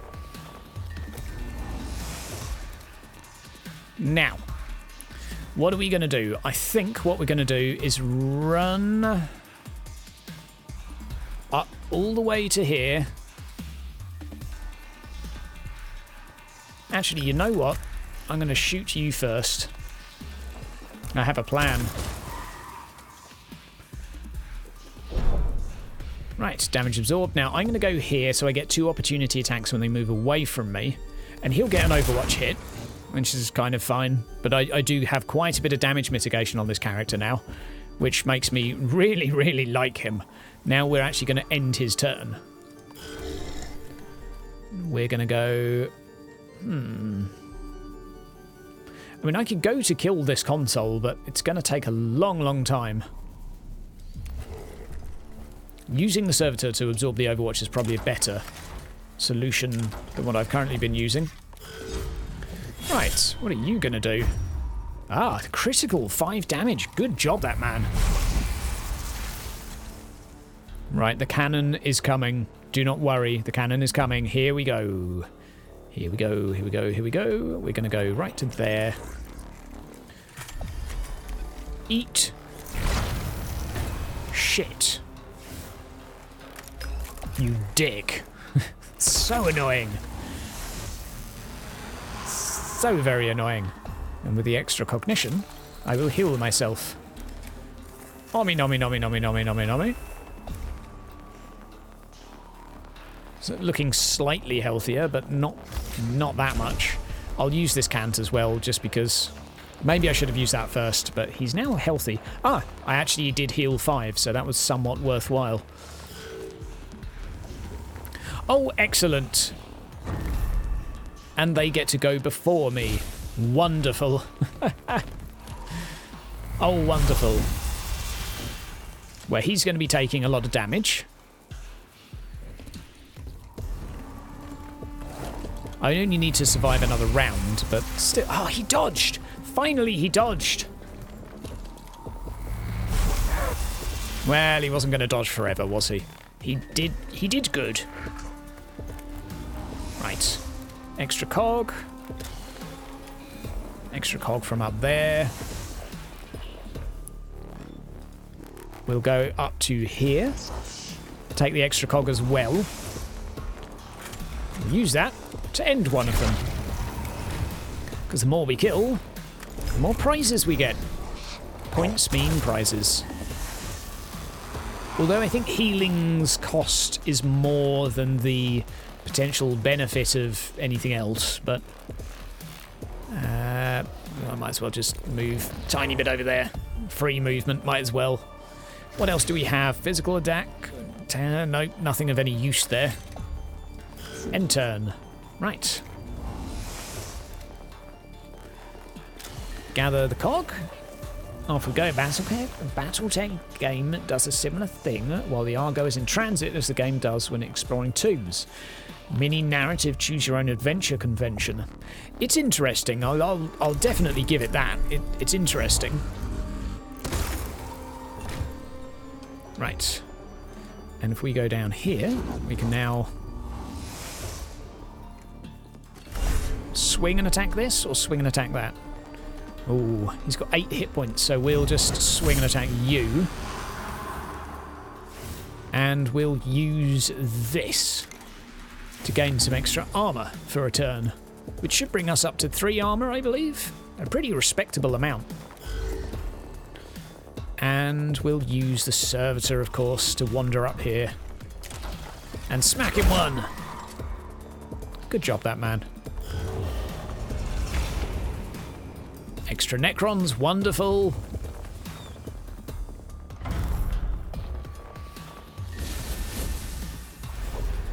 Now, oh, it's their go first again. I wouldn't mind some better initiative. Kill all enemies, there we go. Healing, healing, healing would be nice. And should I lay down a Skitarii Ranger?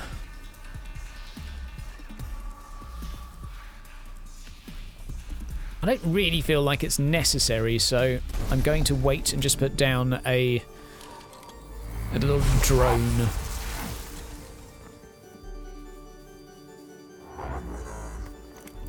Extra cog point, I'll take it. Open fire. And we'll take all of the cog points. This guy is definitely an adept at killing. Pretty decent. And we can heal as well, which is very handy to have. 4 repaired. Lovely. I really think health regen and healing are a big mechanic in this. Definitely something I would suggest, because it's just going to add into your economy in the long run anyway.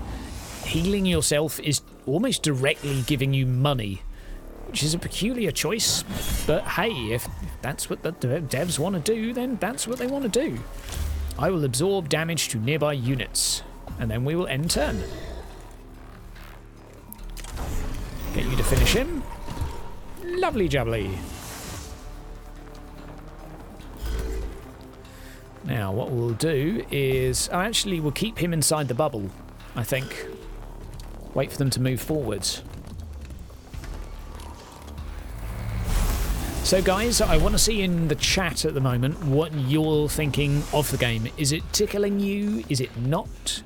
Is it looking like something that you want to dabble in?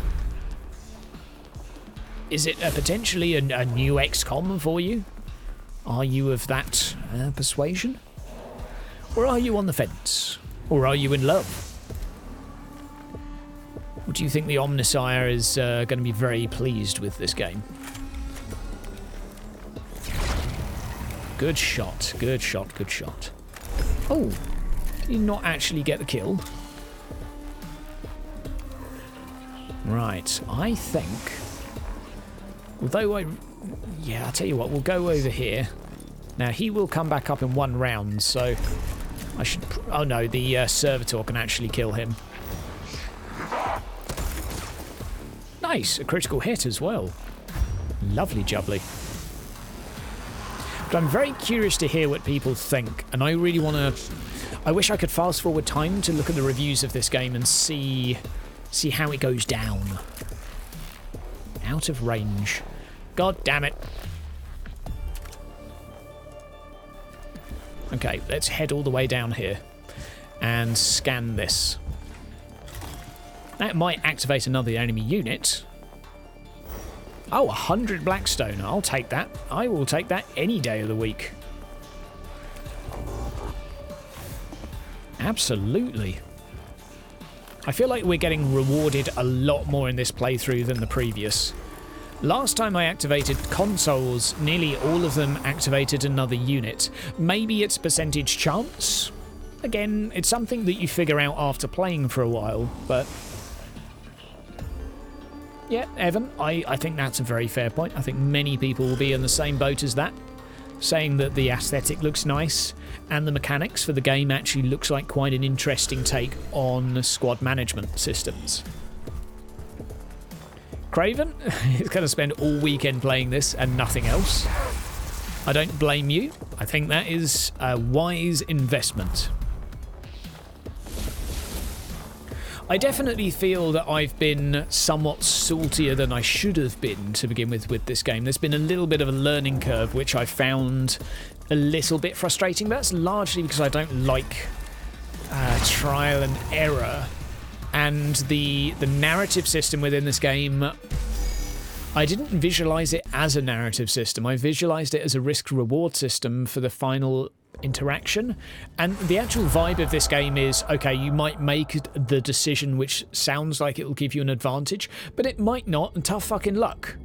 And that's part of the story as such. So I think it depends what you're expecting, because I simply had in my head another interpretation as to what this mechanic was trying to do, and it really confused me. Why are they only minus... I thought they've got more than 10 hit points, but don't tell the developers that. My first game was a bit rough. Evan, yesterday's stream was a bit rough. It just went... It was a lot harder. It was a lot harder. Damn all of this. Damn all of this. Getting so much stuff. 5 movement, 1 round. We've got some pretty good cants going on. 600 XP. Right. So now we're going to go for Majos Shatman. Naming them after patrons, by the way, if you think I'm going mad. Now, I think a healing one is probably a decent option. That is pretty good. This canticle restoring all hit points on all tech priests is crazy, so that's what we're going to work for. It's what we're going to work toward. Work there. I'm going to go here. Now, what should we upgrade? I mean, we'll get all of these eventually, but physical armor, hit points and energy armor. We'll go for the trousers. We'll go for 1 hit point at the end of every turn. We'll go for... what should we go for? Hit point max, physical armor. Hit point max and energy armor seems to be a bit more effective in terms of cost efficiency. Now, I believe that's our 2 bits of armor we have gained. So, pow and pow. 15 health already. Dang. 3 empty slots. What shall we equip him with? I actually think a versatile character with just lots of attacks is probably not a bad idea, but this healing mechanic just seems to be too damn good to pass up on right now. I'm going to go with an extra axe, and I'm going to go for something nice and simple. Chained damage, maybe. We don't have much of this right now. Maybe some AoE would be a good idea. Maybe it wouldn't. I do feel like I really need some more range damage options. Let's get him involved in the melee too. Right, this is the tech we've unlocked thus far. This is the other stuff. This is the ship upgrades. We have cog size and gain an additional tech priest. And these are the cants we've upgraded. So there is a lot to actually upgrade within this game. We look at the actual mission screen right now. We have a lot available to us. We have a hard rating mission available. Now this gives you the Eradication Ray. Fires in a straight line passing through all units, dealing damage to every target. This is what Dewey was using last time. This is flipping amazing. A troop deployment cost is reduced. Is kind of cool. So what do we have here? Sprays a fire in a cone. 2 damage over 3 turns. That should say every 3 turns? No, that shouldn't say every 3 turns. I don't know. Right, what else do we have here? Cog Gorge increased in size is probably going to be useful. That could definitely be useful too. The rifle option I think would be a good shout. That's probably a decent mission to do actually. Although I'm very tempted to go for the hard one. We'll go for the Lord in a moment. We'll go for the Lord after doing this one because I really want to have the extra mission here. So we're going to go for this. We'll take our 3 tech priests and we'll take 3 bits of trash as well. Now, what we're going to do is change that because I think that could be a better one. 10 hit points. I will take healing any day of the week. Now, what do we have? What do we have? Gain 3 cogs. I will do that actually because I think that could be a lifesaver. Let's go and have a crack. Right, you agree about the 3-way choice encounters. There's a lot of love about it. Customization is essential for me with much of gaming, and there's a plenty. There is indeed. What in particular dislocated design do you agree with? Yo, Quirk, how is it going?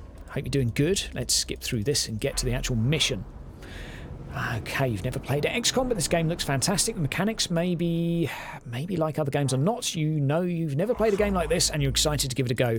I think as an entry level, this game is actually, in some respects, going to be less frustrating than something like XCOM. Why? Why do I say such a bold statement? Because there's no RNG in this and there's less number management. This is more like playing chess. It's just simply knowing what each troop does and learning how to use that in a combination that makes you effective.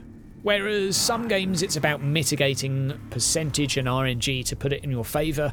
That can be difficult for people to get into because it can be very punishing when you don't fully understand or appreciate how a game works. Yeah, you don't miss in this, Evan. Absolutely. That you don't miss. You always hit. It's just a case of how much damage you're going to do, and that's determined by the abilities you use. So it's a very different approach to a game of this genre. And I think that is... or should be... Oh, you look big. You look big and scary. Hi. Hi. Who's going... Oh, you're going first. Right. Okay. I'm going to delay turn because I don't have any cold points. No! Ouch. Oh, damage absorbed. Movement reduced. Sad face. Right, we're off to a fairly good start. Damage 1 to 2. Is that even going to do anything to him? Probably not. I think it's fairly safe to say probably not. What we're going to do, though, is we're going to move up to here. And I am going to fire my arc pistol, which will hit both of these, which is absolutely amazing. Armor guard. And we have no idea how much damage that did. Absolutely no idea. We'll send the servo skull out, though. Definitely. Right, and we could heal ourselves, but we don't need to, so we're just going to wait. End turn. Right, enhance this extra bit of damage. This guy does not need to wait. He can just go. Go, go, go. Yep, no worrying about melee misses. If you're touching something, you're going to hit it. It is as simple as that. Now, this guy is my most tanky character, so I'm looking forward to seeing how much can a tank. If can tank, can spank tank. Now, what we're going to do is maybe give our group some additional armor. I think that might actually be a good shout. We are going to use this to gain physical armor and energy armor. And we're going to use this, which will absorb nearby hits. And I'm very tempted to actually just run up to this guy and whack him. Oh yeah, we're going in. We're going in. I don't even care. We're going. Oh, but if I do, I won't have enough to attack. So actually, I'm going to stay put. End turn. Absorb damage. There we go. I wonder how much the Immortal does in terms of damage. Clarification, you agree in the two narrative pop-ups don't necessarily come across as logical or inform the player enough to understand the dilemma presented to them. Arbitrary guessing might ensue. Well, I think that's the thing, Dislocated Design, and I think that's how it's intentionally designed, which is arguably maybe a better narrative experience if you bother to read it. If you don't bother to read it, I think it's the... I don't think it's a better experience. Gain 3 cog points. Yes, please. Right. Fire. What? Oh, man. How many hit points do you have? The problem is, when someone doesn't want to read it, it's just, I think, personally, going to come across very, or potentially, frustrating, rather than anything else. And I think that's where there's a little bit of danger. A little bit of danger. Let's see if we get a crit. Damage absorbed. I mean, that wasn't really going to do anything, was it? Heal. I mean, I can heal myself, I guess. Is it worth it? Not really. We'll wait. So I think that is a mechanic that, fast forward a week, I'm going to be reading the forums to check out what people think of this. Because it's going to go one way or another. I was of the feeling, and I have since changed my mind a little bit, but I was of the feeling it would be a good idea to actually display the percentages. But I don't think that's actually the intention of the system. I think the intention of the system is to tell a story. A bit like something like RimWorld, where just bad shit happens no matter what you choose. But it's maybe not going to be perceived that way by players. That's what I worry about. When does this come out? Tomorrow, Evan! It comes out tomorrow. And I am going to... Who goes next? Ah, you go next. I'm actually going to... smack you one. Swing! Swing, swing, swing. And... oh, I need to actually move back, don't I, to make room. End turn. Yes, end turn. Extra cog point. I'll go down to 2 to 3 damage. Is not going to do anything to him, so I might as well fire over here.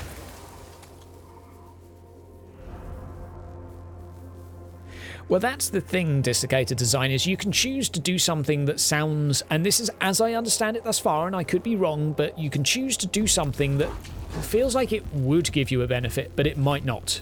As far as I can tell, it is not necessarily consistent. It is congruent, but it won't consistently reward or punish you. It seems to be a little bit varied.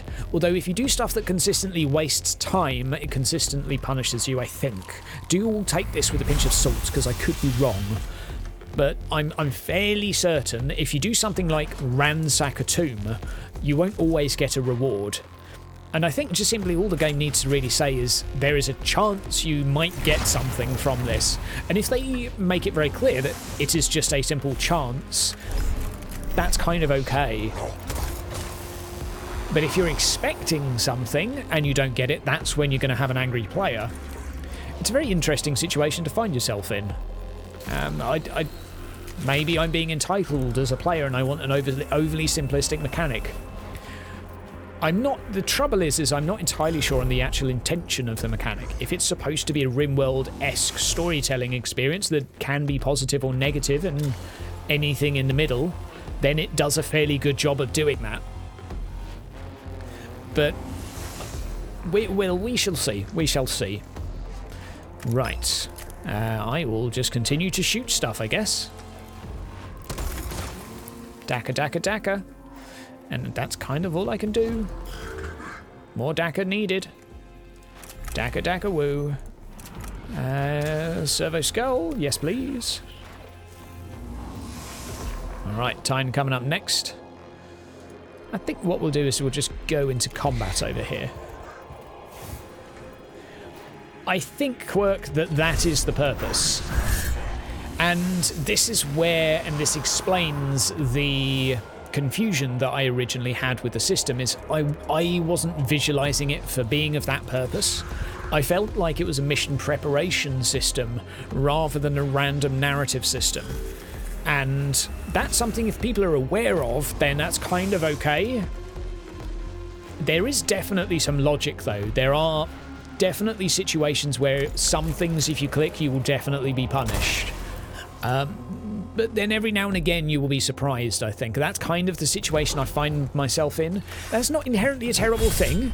It's just a case of does it match your expectations or not? Because when you have something clashing with a player expectation, you know, you get a negative Steam review. That's just simply how gaming works. If a player is expecting A and they get B, and B is not necessarily amazing, they might not be happy. Or they run the risk of being unhappy. But anyway, we're not going to rant about this all day. And I believe that this is the amount of rounds I have spent here that increases my detection. Right. I don't really feel like I need this, so we'll just continue to kill stuff. We won't place any servitors down. I don't think it's necessary. Right. We'll move down here, though. So where are some more enemies? Enemies, enemies, enemies. I think that's the last one. Just checking for any stuff I can do. That's the end of it. Should have maybe healed myself before shooting him, because that would have given me extra health. God damn it. Yeah, I need to just double check, but the trouble is, Quirk, that it doesn't necessarily explain that within the pop-up tutorials. I have found myself coming into a little bit of criticism recently, and that is because it seemed like I was glossing over mechanics during the previous stream, deliberately not paying attention to what they were, and as a result I've received a little bit of criticism that, you know, I didn't bother trying to understand. All I would say is there is nothing within the tooltips to imply what type of system this is. It is not apparent. All it says within the tooltips is that the decisions you make matter, so choose wisely, or words to that effect. It doesn't tell you how it works or what constitutes a good or a bad decision, or what its intention is as a system. And that's kind of okay as long as the players know somehow. And that's what a Hydra video can do, I guess. Anyway, the Caestus Mechanicus cogitators have completed a translation subroutine. The Necron transmission can be deciphered. Right. Read the translation immediately. It may contain valuable intelligence. That might give me cognition. It might not. Or we could obliterate it, and nothing good can come from reading the words of a Xeno, or we can segregate, quarantine the translation, so it can be studied later by properly trained tech priests. I'm going to do this, and hopefully it gives me more Blackstone. Okay, that gave them an advantage. I don't quite know why, but fair enough. Fair enough. Onward ho! To the new glyph. Will there be additional hidden effects to your decisions? Craven, as far as I'm aware, it determines the next mission. So that's kind of it. What does this do? Extra stuff. Okay, green gives you Blackstone. That's good to know. Right, moving onward to here. We'll see that bar fill up. There we go. Fills up another one. Now we'll go to here, to the end of the mission. Well, I'm very tempted to go back to here because we're only on Tomb Awake level 1. And I kind of want to see what this is. Yes, Stefan, that's it. That's it. And the same applies for comparing Mutant Year Zero to XCOM. Neither of them are like XCOM in many ways. This is more like XCOM, but nothing like XCOM. Right, so we've got extra stuff because we moved here and that used time. Right, so this will be a... That's healing, I'm fairly sure. Let's see what this one does. Extra points? Wonderful. I'll take them. Continue. Move there, and that will go from 2 to 3. And then when we go from there... Or no, it will go from 2 to there. No, it doesn't do that when you go back to one you've already been to. Confusing, but fine. The effects to your decisions are that the next story will be related to your decision. That's all I know thus far. So, yes, there is an effect, but... Oh, Fan Dabby Dozy. I think we'll start with just these 3. And I kind of feel like that's all we need. Find or destroy the transmission source, which is this, I presume. Necrons everywhere. Necrons everywhere. Oh, there's so many Necrons. But I have a cannon. I'm about to... Oh, you stole my cognition! You absolute... Right, I'm going to go to here. I'm going to fire at you. Daka, daka, daka, daka, daka. Now, I don't think there's any more cogs to get on this map. Oh, there is, actually. That's tempting to get. Although, I kind of want to know how much life he has. But I'll go for the cogs instead. So I'm pretty sure he's got more armor than I can get through in a single turn. Ah, that gathered 2 because of my extra cool ability. Completely forgot about that, actually. Ah, this reveals statistics, so that'll do. Might as well shoot him either way. Right, 3 energy armor. Dang. Yo, Tyne, how's it going, my man? You've got a character in this, my friend. You've got a character. Where are you? We're on Chatman now. Chatman is having a go. We have an arc pistol, which won't do anything, and we have a power axe, which may do something. We'll find out. Let's get into range with Chatman, the healer. Running on in. 3 to 5 damage. Well, as long as we do 4 damage... Yeah, perfect. So if he tries to break combat, we will get an extra little bit of damage off. Right, and I feel like... What shall I do? I'll just reveal the stats on this, just so I know what's going on. So they've got lots of energy armor this turn. I can dig that. Extra free repair. Tyne, here you are. You are the bulky melee, my friend. Of course, you're Russian. That's how these things work. So we're going to run in there. How much health does that have? Let's go here. You're also a tank. A very good one at that. Highly armoured. 8 damage. Right, okay. So what we're going to do with you is we're going to go right the way down here. All the way into melee. Jumpy, jumpy, jumpy, jumpy, jump. Yo, Seb, how's it going? What does everything think of the game? I'll let you answer, Seb, in the chat. I want to know what you guys think as well. We're going to use this to attack. Swing, swing, swings. It doesn't have much armor against the actual physical weapons. And I think what we'll do is we'll absorb 5 damage from nearby allies. I think that's probably a good ability to use. Now, if I go here, that doesn't matter anyway. Right, that'll do. End turn. So let's see how this goes. No, Tyne, you are fine. You are fine, my friend. It's all going well. Just don't worry. It's all fine. Extra cognition points. So if I go to there, I spend 1 and get 2. Not quite worth it yet. These things are stealing cognition. You motherfuckers. That energy armor going to be working there. And it actually says energy damage. Because I'm a melon and I don't pay attention as much as I should. And if you didn't, I'm a melon. Right, we'll take the cog. Excellent. And it's going to use a cog to shoot as well. God damn it. I'll whack it. Aha! I have a plan though. An absolutely cunning plan. If I go to here, I get 2 free cog points. There we go. Nom nom nom nom nom nom nom nom nom. Right, what have we got here? We do have a self-heal. But I am going to wait, I think. Actually, I'm going to heal myself. Healing is good to do. Healing is good. I'd recommend it. Right. And you'll heal again at the end of every turn because Chatman can self-repair. Very useful skill, I think. Right. So now we have this. Very promising but more narrative-driven game, even if its core mechanic is based around combat. If you're a fan of the Admech Necrons, you should give it a shot. I think that's a pretty respectable view. I'd say narrative in some senses, although the game's mechanics don't necessarily favour an adventure. It's as narrative as RimWorld is. So it's as narrative as you will bother to read text. So potentially very narrative. It's entirely dependent on how much text you are willing to read, because if you don't read text, you don't get anything.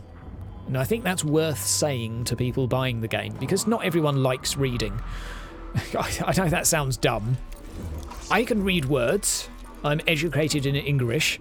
However, I'm an auditory learner, and I am tickled by auditory things. I like audiobooks. I like people reading in lectures. I can memorize stuff that's verbally gone in my ears much better than it's gone in my eyeballs. So when I'm met with text in games, I really don't absorb it very well, which is fine. That's just me being me. But I think it's good to know that whenever you buy a game as to what the story delivery mechanism is. It's always important to know what you're going to get from a game and what you might enjoy or not enjoy. But I do think the actual potential for a very varied story is here. Again, if you like that RimWorld-ish mechanic, I think you would actually find that there's a huge amount of replay value in this. And I commend them for doing something different and quite frankly, quite brave. It's good to know what it is.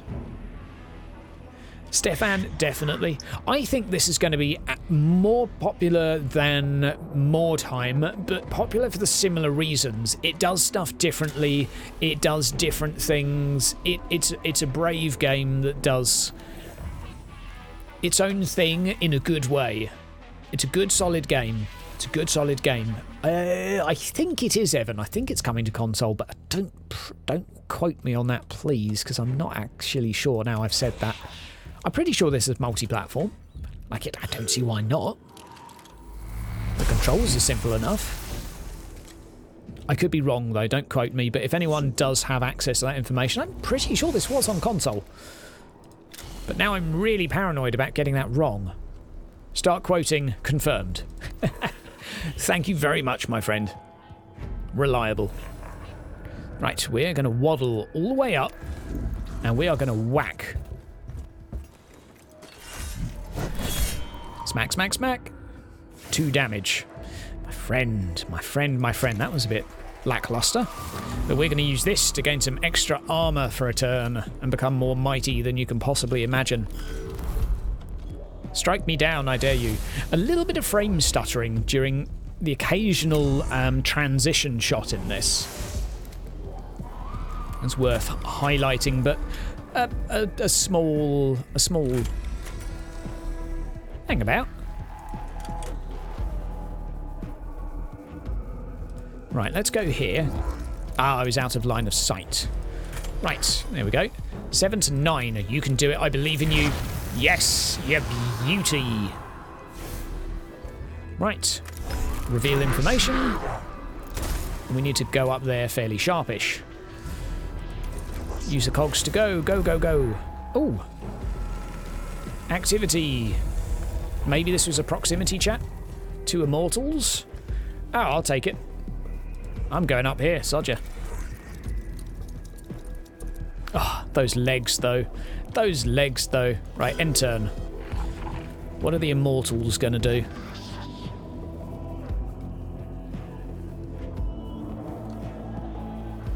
You've not got a lot of movement, do you? Right, what's that going to do? 1 to 2 damage or 3 to 5 damage? I'm going to go to here. And is it worth using the healing claw or this or this? It's not really worth doing any of that, is it? Opportunity attack for the win? Oh, only 1 damage. We needed 2 to get the kill. Yeah, that's true, that's true. But you only took 1 damage because you're a tanky mofo.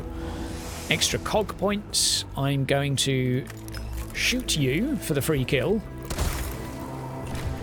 Then I'm going to charge in and go into melee. And what I'm going to do is I'm actually going to... Oh, no, I wanted the 3 cognition points, but I'll just do a bit of melee damage here instead. Ugh, that wasn't a lot. 1 damage. Fine. He is tanky. This is one tanky character. Extra cogs. Yes, please. And we'll go up here and scan this. Oh, it's a trap. It's a trap. Necron Warrior, Necron Immortal. Okay, so the game does have some different mechanics. The occasional trap will scan. Find or destroy the transmissions or scan or destroy. So that's our 100 extra Blackstone. And is this mission complete? Kill all enemies. Well, sodja. God damn it. Gain cog points from that. That should get 2 of them. Nom nom nom nom nom nom nom nom nom. Back in here. Right. Tankius, absolutely. That's your name. Right. 1 damage with this. I don't really think it's worth using that. I think we'll just wait for now. And end turn. Although maybe if we move into melee, it will force him to move, but I don't get an opportunity attack anyway. Green glow on catacombs indicates that there will spawn soldiers when you are near. I don't notice many things like this, but thank you for pointing it out, my friend. The thing is, when you're looking at chat and games, is you become slightly dimmer than you would do normally. At least that's its effect on me. I struggle to think and play at the same time. Now, I've got the crystals, but I haven't purged. That's a good point. Right, Nom, only 1 of them for this character as he doesn't have the upgrade. Right, and I think what we'll do is we'll actually finish this guy off. Get the free cognition there. Now we do have a melee weapon still, so we're going to move into melee range. 2 damage, I'll take it. And we're going to go there and we're going to heal this man, this beautiful man. 3 damage repaired. Lovely. I think we can actually heal faster than they can damage, which is kind of handy. These immortals are tanky. These are tanky things. Right, I'm going to use this to absorb damage for a round, and we're going to go... I'm going to go for a melee attack. 5 damage, not bad, not bad. And that will do. Ouch. 0 damage on both fronts. Now, unfortunately, I don't think I'm going to have enough cognition to actually attack again. I think I may have goofed a little bit here.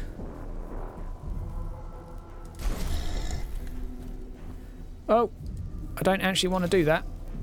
How can I get rid of him? There we go. I don't want to place him down. Done. Because what I want to do is use my... Oh, no, I can't. Damn, damn, damn, damn. I've really screwed up a bit here. Yeah, I know, Craven, but he didn't have anything that didn't cost something, so... Oh, when it's overcharged, it doesn't cost Machine Spirit anymore. I completely forgot about that. And I shot it in the wrong order, because I'm a melon. Absolute melon. Yeah, he didn't actually have a free attack that round. Both of his attacks cost cog. Which is perhaps somewhat poor character design on my part. We're slowly getting there. I mean, there's one there, one there. Some opportunity attacks. 2 damage and... Ah, 4 damage. Well done. Well done, team. Now we've got this guy... Oh, that's going to upgrade soon. Okay, fine. Yeah, this guy doesn't have any free attacks. That's something to think about when you're making your characters. Have something that doesn't cost cognition, maybe. Unless you want to constantly be moaning about cog management. Right. Extra cog point. I'm actually going to play this just to heal you up 5 hit points, my friend. And we're going to go right the way into combat and smack him up a little bit. 5 damage, awesome. So he's probably going to die if he attempts to move out of combat. Come on, I dare you. 3 damage. Oh, I think he's got 4 health left. Nice. Good job, team. 1 left to go. Right. Finish him.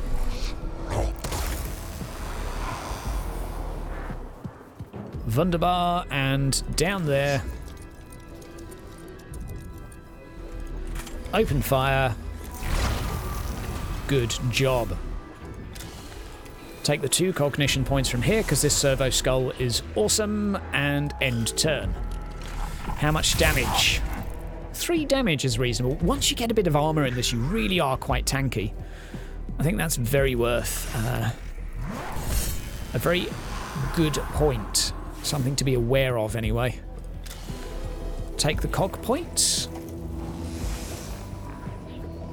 Right, and can we... Oh, we don't need to heal anything. Everyone is healed. Anything left for servo skulls to do? Yes. Good, good, good. Another mission done. End turn. Necron's Awakening. Lovely jubbly. Right. And Fallout's come out today as well. Don't know if you guys were aware. Right, and finally...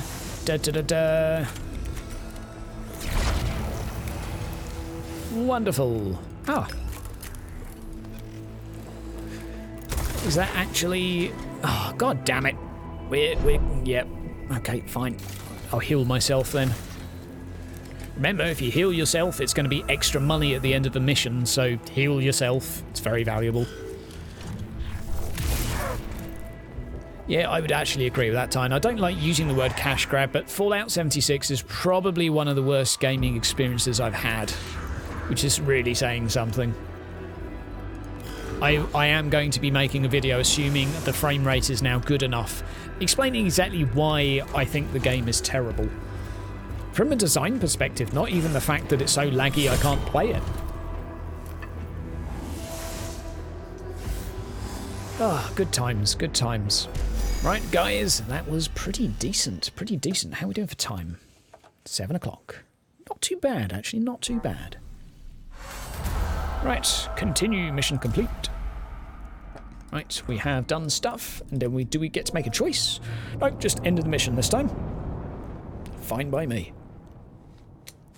What is going on? Extra bits and bobs. Extra bits and bobs here. Extra stuff for getting kills. You don't get loads for kills. Completing the mission is definitely one of the main things. Find and destroy the transmission source. There we go. We have a Serpenter, which does 6 to 8 energy damage, which is pretty decent, actually. Right, chance of the Remorseless Fist. Next attack will break 2 physical armor. Fairly good to know, I guess. Next 4 attacks will ignore all armor. That is pretty decent. That is pretty decent. Gain 6 cognition points. That is a lot better than my other one.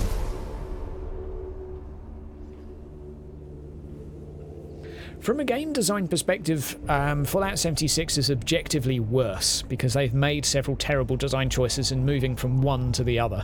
We'll save that for a talk about the actual game, though. But it is unquestionably worse in terms of many of its mechanics. Right, tech. We've unlocked some new stuff. To the cohort. So, Chatman is our newest, I believe. So we'll check out Chatman. What rank are you? 5 right now. So we're going to go down the healing route. We're going to heal one target for 3 hit points. Distant prayers. It's not too bad, and it's ranged, which I kind of like the idea of. And I'm going to upgrade him again. And we're going to upgrade to this. Physical armor or 2 hit points. I think we're going to go for physical armor. Hit points there.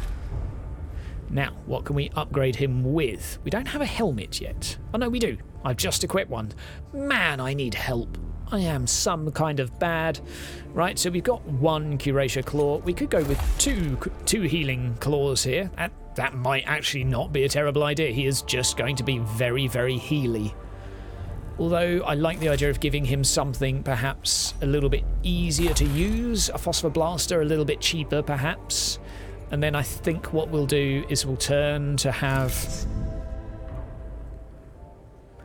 I think what we'll do is we'll turn over to Duril, who's got some more expensive machinery, like the Blaster, and give him an upgrade from 6 to perhaps include this. Your next weapon attack doesn't require cog points to use. I think that would actually be a decent investment for him. There we go. So now, every now and again, he gets to fire an ability for free. And we get to have an extra item to equip. Now, is there anything free that we have here? Free things are perhaps not a bad idea. Now, that might be a useful one, just to have something. Just to have something equipped. Or, can we equip any extra... You know what? An extra melee weapon. An extra melee weapon, because having an extra attack per round, especially when you need physical damage, may actually be useful. 240, 218, and 218 to upgrade. There we go, guys and girls. Afraid I'm going to have to be jumping off the stream now, but it has been magical. And then we're going to be taking on the Lord Astro... I tell you what, let's just do it anyway. Lord Mission, go! I'm really, really hopeful we can do this, because last time I fluffed it up. We have to try and kill the Necron Immortal. No, the Necron Lord? No, the Lord. The Lord himself, Lord. Now, we're going to get rid of that, and we're going to swap that for gain 6 cog points. 5 hit points we're going to swap for... The next 4 attacks, ignore all armor, I think will be useful. And we're going to go for that. Okay, brilliant. Now, guys, just before we start, I'm going to go to the toilet, and then we're going to give this a go. And hopefully we pass, because last time I failed miserably. Give me 2 shakes.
Guys. My body is ready and my mind is pure. My cogitator has been cleansed. I am ready to go. Let's give this a good old bash. See how we get on. Gonna drop volume just for a second. Don't worry, it will be coming back. Never mind, it didn't go away. Right, deployment number 7. There we go. And that is our objective. No, our objective is... Whoa! Our objective is a long way away.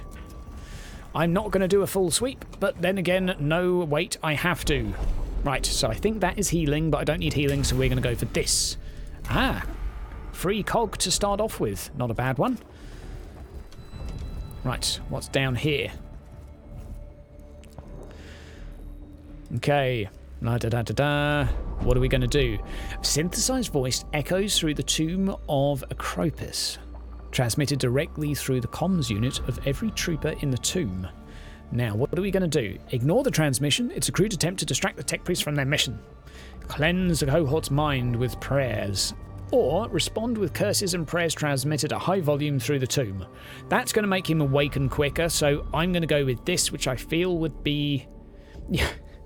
Seb, if I go for contempt, then it's going to end badly. Like, look, see?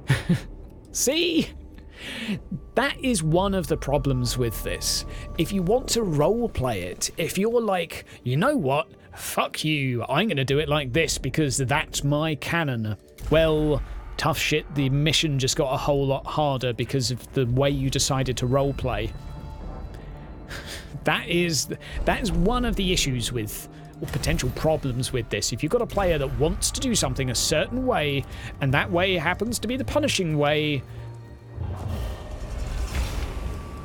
you know, I don't feel like this is a roleplay experience. This is a choose... I don't know.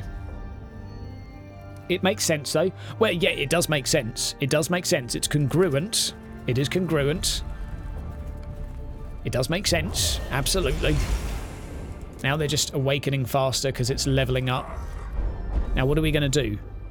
Corrupt? Okay, so realms of astronomical data flood the noosphere of the tomb of Acropis. The volume of information is huge and would need cogitators of the Celestus Mechanicus to make sense of. So, purge the data from the noosphere. Whatever insights might grant, it should be shunned as xenoheresy. I'm going to do this and move along. Yes, there we go. Basically, if you choose rush or go quickly, you will have a more positive outcome in most situations. Okay, right. Address the troops. So, basically, an insidious whisper worms its way through the noosphere, infecting the awareness of everyone connected to it. It appears as an incepted thought in the minds of everyone in the tomb of Acropis at once. Okay, so we can analyze the source, which doesn't give you anything. I've tried that one before. Or perish the thought. Session of self-castation. Okay, yeah, we'll do that. Oh, ouch. Okay, but worth it. It's only a servitor. We just made him, like, smack himself a bit, and we all feel a bit better about it now. Makes sense. The chamber contains several empty sarcophagi. Right, do we want to shatter, search, scavenge? I'm actually going to scavenge because I want a new weapon. Damn it, never mind. Right, and onward. And they will be up to level 4. The level goes into the overall percentage, which goes into how long it takes before bad stuff happens and you move to the next area, I think. I could be wrong with that. I've only had a certain amount of time to try, so... extra Necrons. Oh, fantastic. Great. Let's go. Right. What are we going to be... Ah, here we go. Right.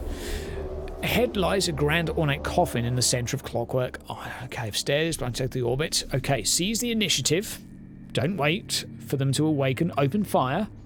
Or prepare the defences. Use the seconds. Awakening to set up a barricade to fight behind.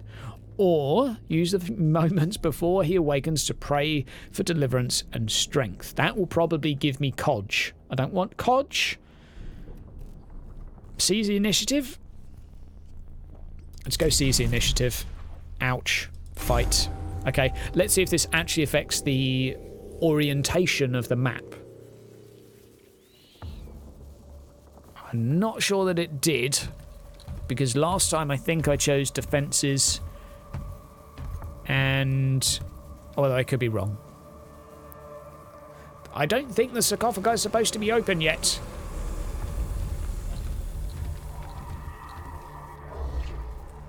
Vanguard. Okay, we don't have much data on those, but all we know is that the main guy likes swapping places with them because he's a bit of a douche. And he swaps place a lot.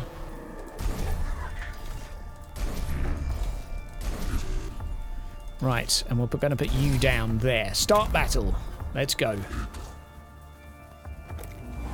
Now, I need to kill him ASAP bloomin' P. Damn it, I can't get in range. Son of a bitch. Aha! But we can go up to him and melee him. Is it worth it? Of course it's worth it. Charge! Full speed ahead. Fire the macro stubbers. Launch the torpedoes. Right. We'll do this. Get the codge. Who are we playing as, by the way? Ah, we're time. Excellent. 40 hit points, and he's going to teleport and swap, because it's such a towel thing to do. Okay. And we are going to absorb 5 damage to allies in radius. I need the tankiness, really. And he's immune to interaction. Oh, he's got 4 energy shields anyway, so that's not going to do anything.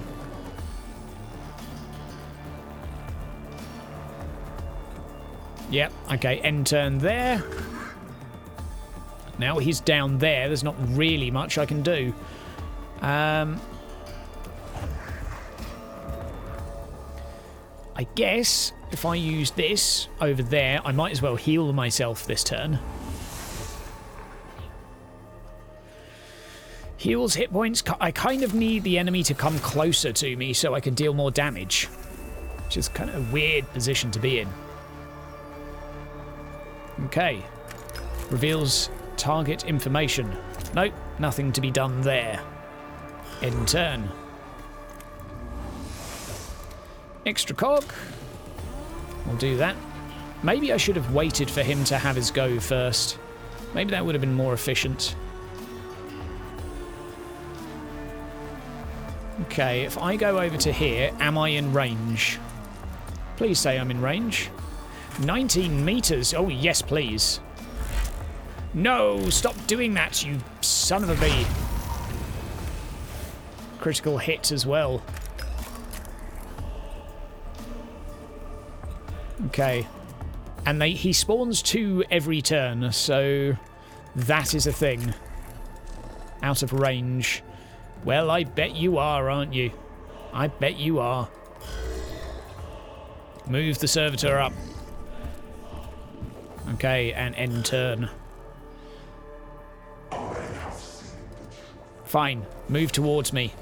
Now he summons endless legions, which means basically more of them. And what I need is for him... Where are you going? I think I'm actually going to run these guys up here into the middle. 3, nice. So this Tine is actually going to do some fairly good damage in melee here, seeing as they're not particularly physically resistant. I'm not sure how much damage they will do, though. And I'm going to put down one of... Now I'm going to... Yeah, no, I will put down a servitor. You know what? I'm going to do it. There we go. 1 damage. Eat some of that. Eat some of that. Right. Have some of these apples. And I'm very tempted to use this, but I can't. So... Ah, gain 6 cog points. It's actually not a bad idea. Seems I don't have any right now. I'll take it. Quite a tough battle, this. I'm going to use that just to give him extra armor, and that hopefully will be enough to mitigate a good chunk of damage. End turn, I believe, is probably a wise idea. 1 to 2 damage is not going to mitigate his armor, so... Now we're going to go all the way up to...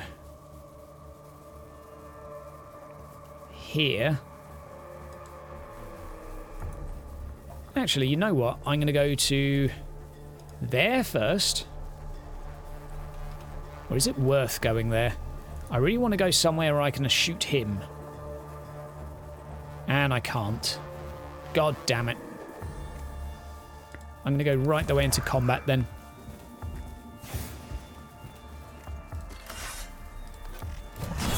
There we go. Take the cog point from that. I might as well try and kill some per turn. I feel like that's a good idea. Moving on down. And you know what? You can just stay there now. There's nothing to actually heal, so end turn. Let's see what you're going to do.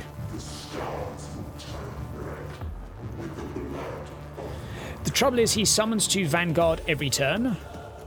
Ah. Now, I can't unhide your comment. I have no idea, Time, why your comment was blocked. Right, what are you going to do? Ah, oh, nice.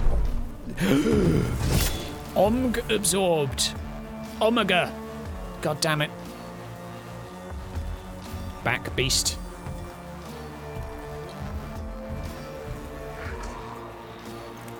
Extra cog points. Now, if we go down here, let's see if we open fire. Is he going to teleport? Yes, he is. Excellent. You have fallen into my trap. I will take the cog point. Now you will be purged. Oh, do not keep swapping, you absolute douche. Right. Right. How very frustrating. Now, that's probably all I can do. Power axe. Can't actually prevent that guy from getting up. I can do that next turn, I guess. End his turn. I might be able to kill enough of these to whittle them down, but... Right, that's your turn done, Sonny Jim. Well, Craven, last time I was able to prevent him from teleporting, but I have to say I'm actually oblivious right now as to what and how that worked. So I am a bit confused.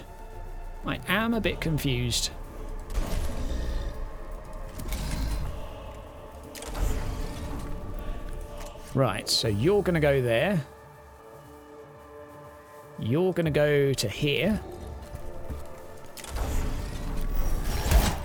There we go, 3 damage. Good job, that man. Right. I will take the...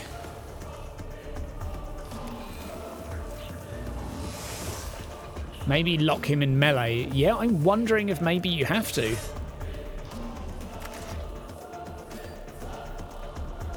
But then last time I meleeed him, he disappeared as well, so... I'm really not quite sure. Okay, if I go to... here... and then we just take a shot at him, let's see if he just continues to swap. I think he does. That is safe to say. Omg damage. Okay, I have no fucking idea. End turn. Cleanse a target of negative effects. Well, I don't have any, so that's good. Right. Gain some information about him. Yeah, cog towers may be something to do with it. Maybe one of these mechanics? Maybe one of those? Not exactly sure. I don't actually need you to have a go, so end turn. I mean, I'm slowly killing them, but that's not really ideal. Out of range, out of range, out of range. What we'll do first is... Well, that's not going to do any damage, is it? We can reveal his statistics, but that's about it. Yeah, there's got to be something on the map somewhere. If I go here, I want to give this man a cheeky heal. Nice job. Okay, and then we're going to whack you. 5 damage and a critical, very nice. Gain a cog point from this. I have absolutely not a Scooby, so... Lord something something. Restore 1 hit point at the end of it. I'm trying to think, what possibly around here... Was it around here that he couldn't do it? End turn. I actually have no idea. Yeah, Brother Guardian Zirag. Last time, he only teleported once per turn, and that was basically how we did this. Endless Legions. Great. That's very nice. Very good. Ah, oh, yes. Oh, bring it on. More. Okay. All of that damage. Goodbye, sweet prince. So my guys are going to be surrounded pretty soon. Nice. Opportunity attack for the win. Now, is there some mechanic here that I'm not understanding? I think... Let's fire again. What? No line of sight? Okay, that's fine. We'll go to here, because he seems to be teleporting a infinite amount of times. Yes, it's very safe to say he is. Oh, I nearly forgot the one down bottom left. Thank you for reminding me. Thank you so much for reminding me. That nearly went horribly wrong. Got the cog point for doing so. Yippee-ki-yay. And maybe there's something else we can do with him. Maybe if we do that. Maybe if we just reveal his stats. How about that? Or do we need to wait for him to melee and then it works? I actually have no idea whatsoever now. And I'm going to go in and attack him in melee. 1 damage. Oh boy. Okay, that will do. Opportunity. I don't think we're going to kill 2 per turn. That's a little concern I have right now. Maybe. The trouble is, if there is a mechanic in this that is supposed to be aiding me, it's really not obvious. Maybe it involves having him near an urn. Actually don't have a clue. I don't have a Scooby-Doo. Oh, wow. You are a legend. Good job. Okay, new rounds, cognition. Still 2 rounds till he comes back. 5 damage absorbed by nearby allies. Probably a good one to use. Right, we'll use that. Pick up the kill. And now... I don't even know. I don't even know. What is going on? gain a cognition point over here, or we'll just go into melee. End turn. Okay, maybe there is a certain amount that I have to kill in order for this to happen. Come closer. 5 damage, nice. Purge all the Xenos. Well, I'm purging Xenos, my friend. I have a feeling, though, we might be doing that for quite some considerable time. Right. You are not particularly effective in melee, I think it's safe to say, buddy.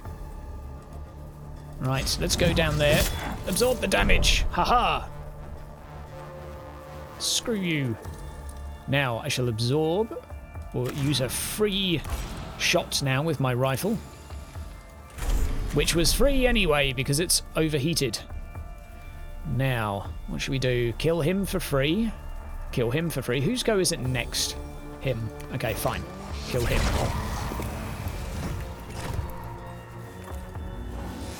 Nom nom nom nom nom nom nom. And let's end him as well.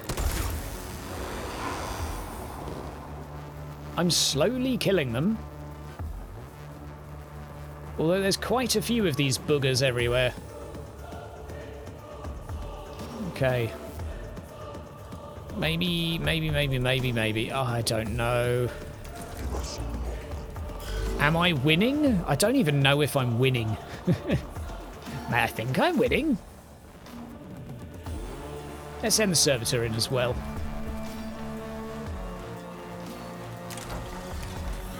I think I'm killing them faster. One was summoned there. I think you're right, he's only summoning one per turn. So, this is interesting. There seems to be a different mechanic to when I last played, which is deeply confusing for me. But I can live with this, it's okay. Is this going to do anything? 3 damage, good job. Come on. Oh, this one seems to be physically resistant. So that does stuff, that does stuff, that does stuff.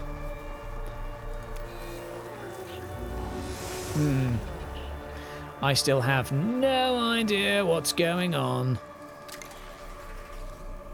I'm going to use that, though, just so he soaks more of the damage. I'm going to go end turn. 2 to 3 damage. I think that could be worth it.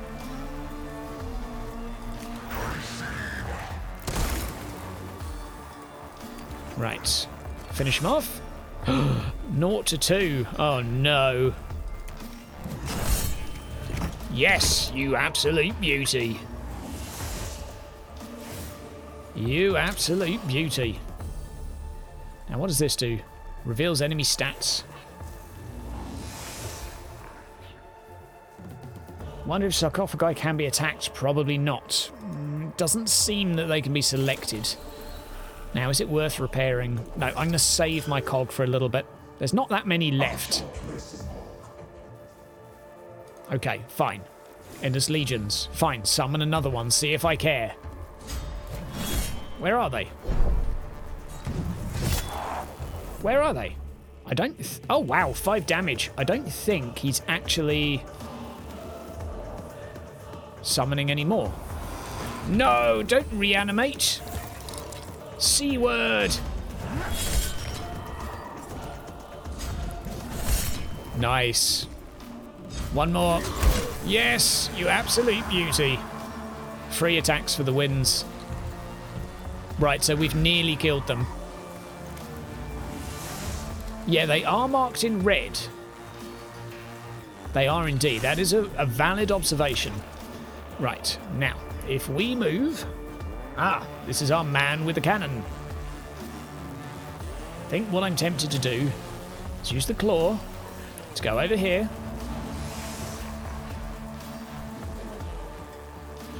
What I would like to do is to get out of melee I don't see this as ending particularly well for me. I'm going to be taking a free hit. Ouch. Please don't hurt me. Ouch. Right. And I am going to just shoot you. Whoever you swap places with. And I am going to heal you for 10 hit points.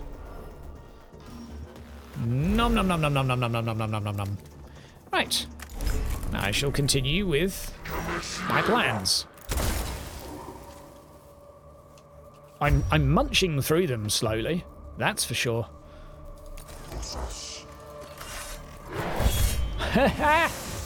Oh, the critical hit. The critical hit. And shout out to the cool little spider tentacly leg things that probably have a canon name, and I'm sorry I don't know what it is. Right.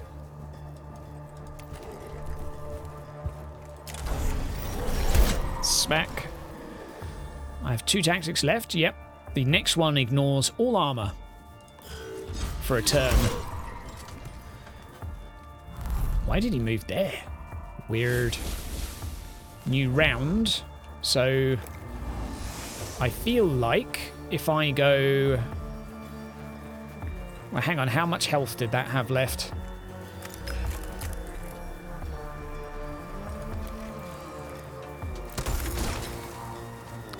Okay, he's still got a bit left. Still got a bit left. So what we're going to do...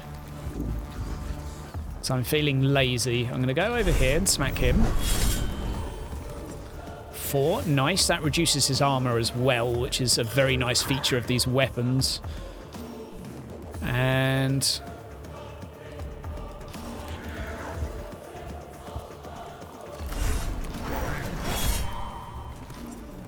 Three, there we go. Anyone need healing? No, you don't. Oh, not another one. Just the one?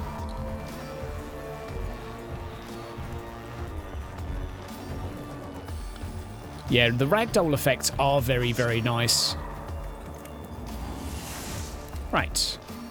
I think what we'll do is we actually need to use a melee here, I think.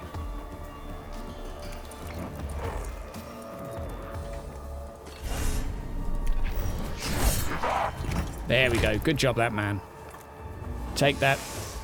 The servitor can finish him off, but I'm going to do so first. Nice, nice, nice, nice, nice, nice. And does anyone need healing? No one needs healing. End turn. Yeah.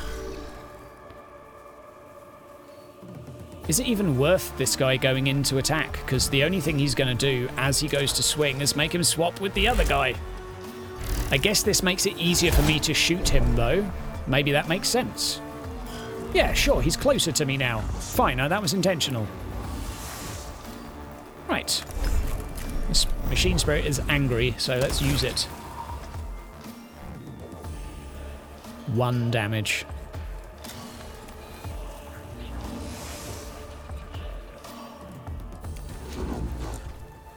Okay. Okay. And I'm not going to use anything else. I just simply want to... actually... I wonder if that was the best place to go and thing to do.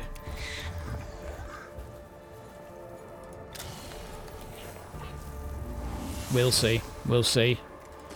Keep smacking it. The tension is rising. Oh, damage absorbed, but it did reduce his health. That's something. Endless Legions. So he summons... He doesn't seem to get a new unit every single turn. 1 damage. Goodbye, Servitor. Right. So then it's Vanguard, and then it's Dewey, then a new round. Right, so if we put you here, and then we get you to open fire. It's just more convenient to do it this way. Nom nom nom nom nom nom nom nom nom. And I need to shoot him because he will get up soon. Right. Now we'll go down here and start chomping on him. I think we're getting there, aren't we, guys? I think we actually are. It's just been very slow, slightly laborious. Slowly reducing his shield down. Please don't summon another one. Oh, it's my go first. Right. Excellent. And absorb damage for the round. And I'll tell you what we'll do. Does he have any armor left? I'll tell you what, we're going to play this. Next 4 attacks ignore all armor. Just so we do more damage. Armor nommy nommy nommy nommy. Ah. 5 damage. There we go. And end turn.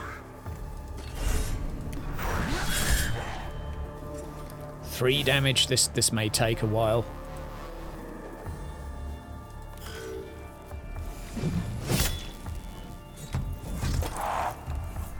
Right. Nice. Most of that was absorbed.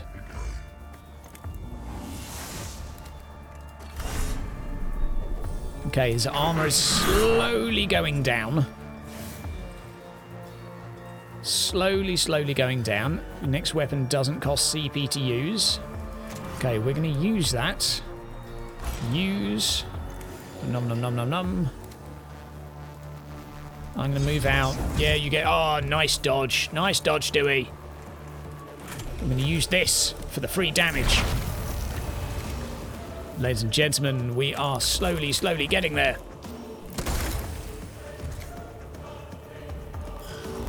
New round. I guess he'll summon something now. I just have that feeling. Oh, it's my go.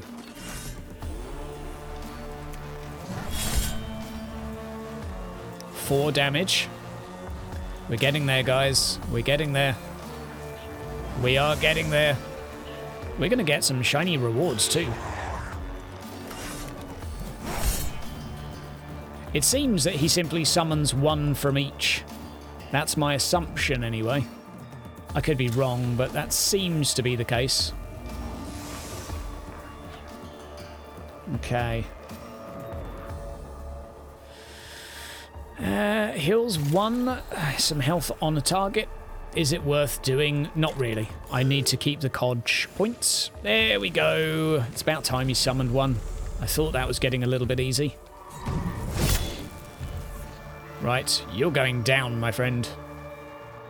I just have to kill your friend first.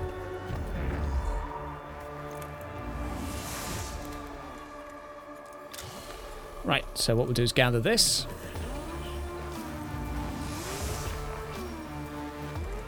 And I'll use this to shoot you while you're stood there. Oh, wow, he just died. He didn't want to teleport anymore. Ladies and gentlemen, we have done it. That was a ball ache. That was quite the ball ache. I mean, that was, I guess, a satisfactory boss battle. Something to look forward to. That was just a hard mission. But, hey, there we go. Mission complete. Now, what do we get to choose what we do? Target eliminated. The Skitarii report. A reduction in the coordination of Necron units in the tomb already. A moral and strategic success. Prime Hereticon. Guys. La la la la la la la la la la la la. And we're off. We did it, guys. We did it. I'm so happy that you got to share this experience with me. I feel like we're growing together. And hopefully you guys feel that you know a little bit more about how to play this now. Because this game is... It's got a few things you need to learn. Oh, wow. Look at all that. Oh, my word. All of this. We're rich. We're filthy rich, guys. And troop deployment is cheaper. Not that I really care about that. Extra stones and an eradication ray. Oh boy, we've got an eradication ray. Now, one thing we need in our life, we have 900 Blackstone, by the way. We need Dewey Now, as much as I like the consistent 9 to 11 damage of the blaster, I really like the idea of the eradication ray. 9 to 13 damage. Yeah, it's more expensive, I get that. But it's so much more pretty. Like, it does 9 to 13 in a line. In a line. That is that's what's going on right now. So, the question is, what can we do to upgrade this gentleman to make him more awesome? Well, I'll tell you what, actually. I'll tell you what. I'm really curious about upgrading our tank a little bit more. Well, maybe our healer. Let's upgrade our healer, Mr. Chatman. Chatman the healer. Curation Claws have -1 cooldown and restore 2 more hit points. I think that is potentially useful. I think we'll go for another upgrade for a piece of armor. Extra hit points. I mean, you have to upgrade that in order to go for this. Restore all hit points. So this is basically 2 canticles. So you get to either restore all health on all tech priests or all hit points on all troops.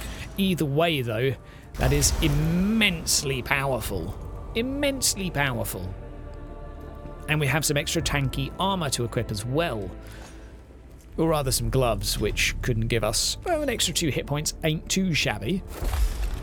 It's only bringing us up to 12, though. It's not earth-shattering. We have 2 spaces left. One for a gun, and a macadendrite would actually be a nice addition, wouldn't it? It would be a nice addition. I think it's probably worth giving this gentleman a free gun. You know what? Another phosphor blaster, I think, is actually not a bad idea. I'd like a better gun that is free, though. I would definitely like that. And what else? We've got 1 spare slot on him. Absorb 8 damage to allies in range for 1 round. A refractor field sounds amazing. So we'll go with a claw and a refractor field, because that just seems awesome. That seems utterly awesome. Now, I don't think we can afford to upgrade anyone else. No, we can't. But that, my friends, is okay by me. Now, I've streamed for a little longer than I'd intended to. So, guys, I've had a great time. It's been really good fun. I hope you've enjoyed the video. I'll be uploading it afterwards. If you missed the first half, it will be up tomorrow before launch. I will be doing a review video too of this and a recap as to my thoughts thus far. If you want to air your thoughts for me to consider before doing that, leave a comment down below. Leave me something in the doobly-doo so we can have a little bit of a chat. Send me a message on Discord if you like. But I am enjoying this the more I play it, which I always thought would be the case to begin with, and I still think the game is a little awkward to pick up, but the more you play, the more fun you'll have. And it's a lovely aesthetic, it's got some nice mechanics, it's very welcoming to a new player in some respects, mechanically, and somewhat confusing in others. But that, I think, is actually intentional, which we'll have a chat about. Guys, it's been magical, mystical, and wonderful. I will see you later. Take care.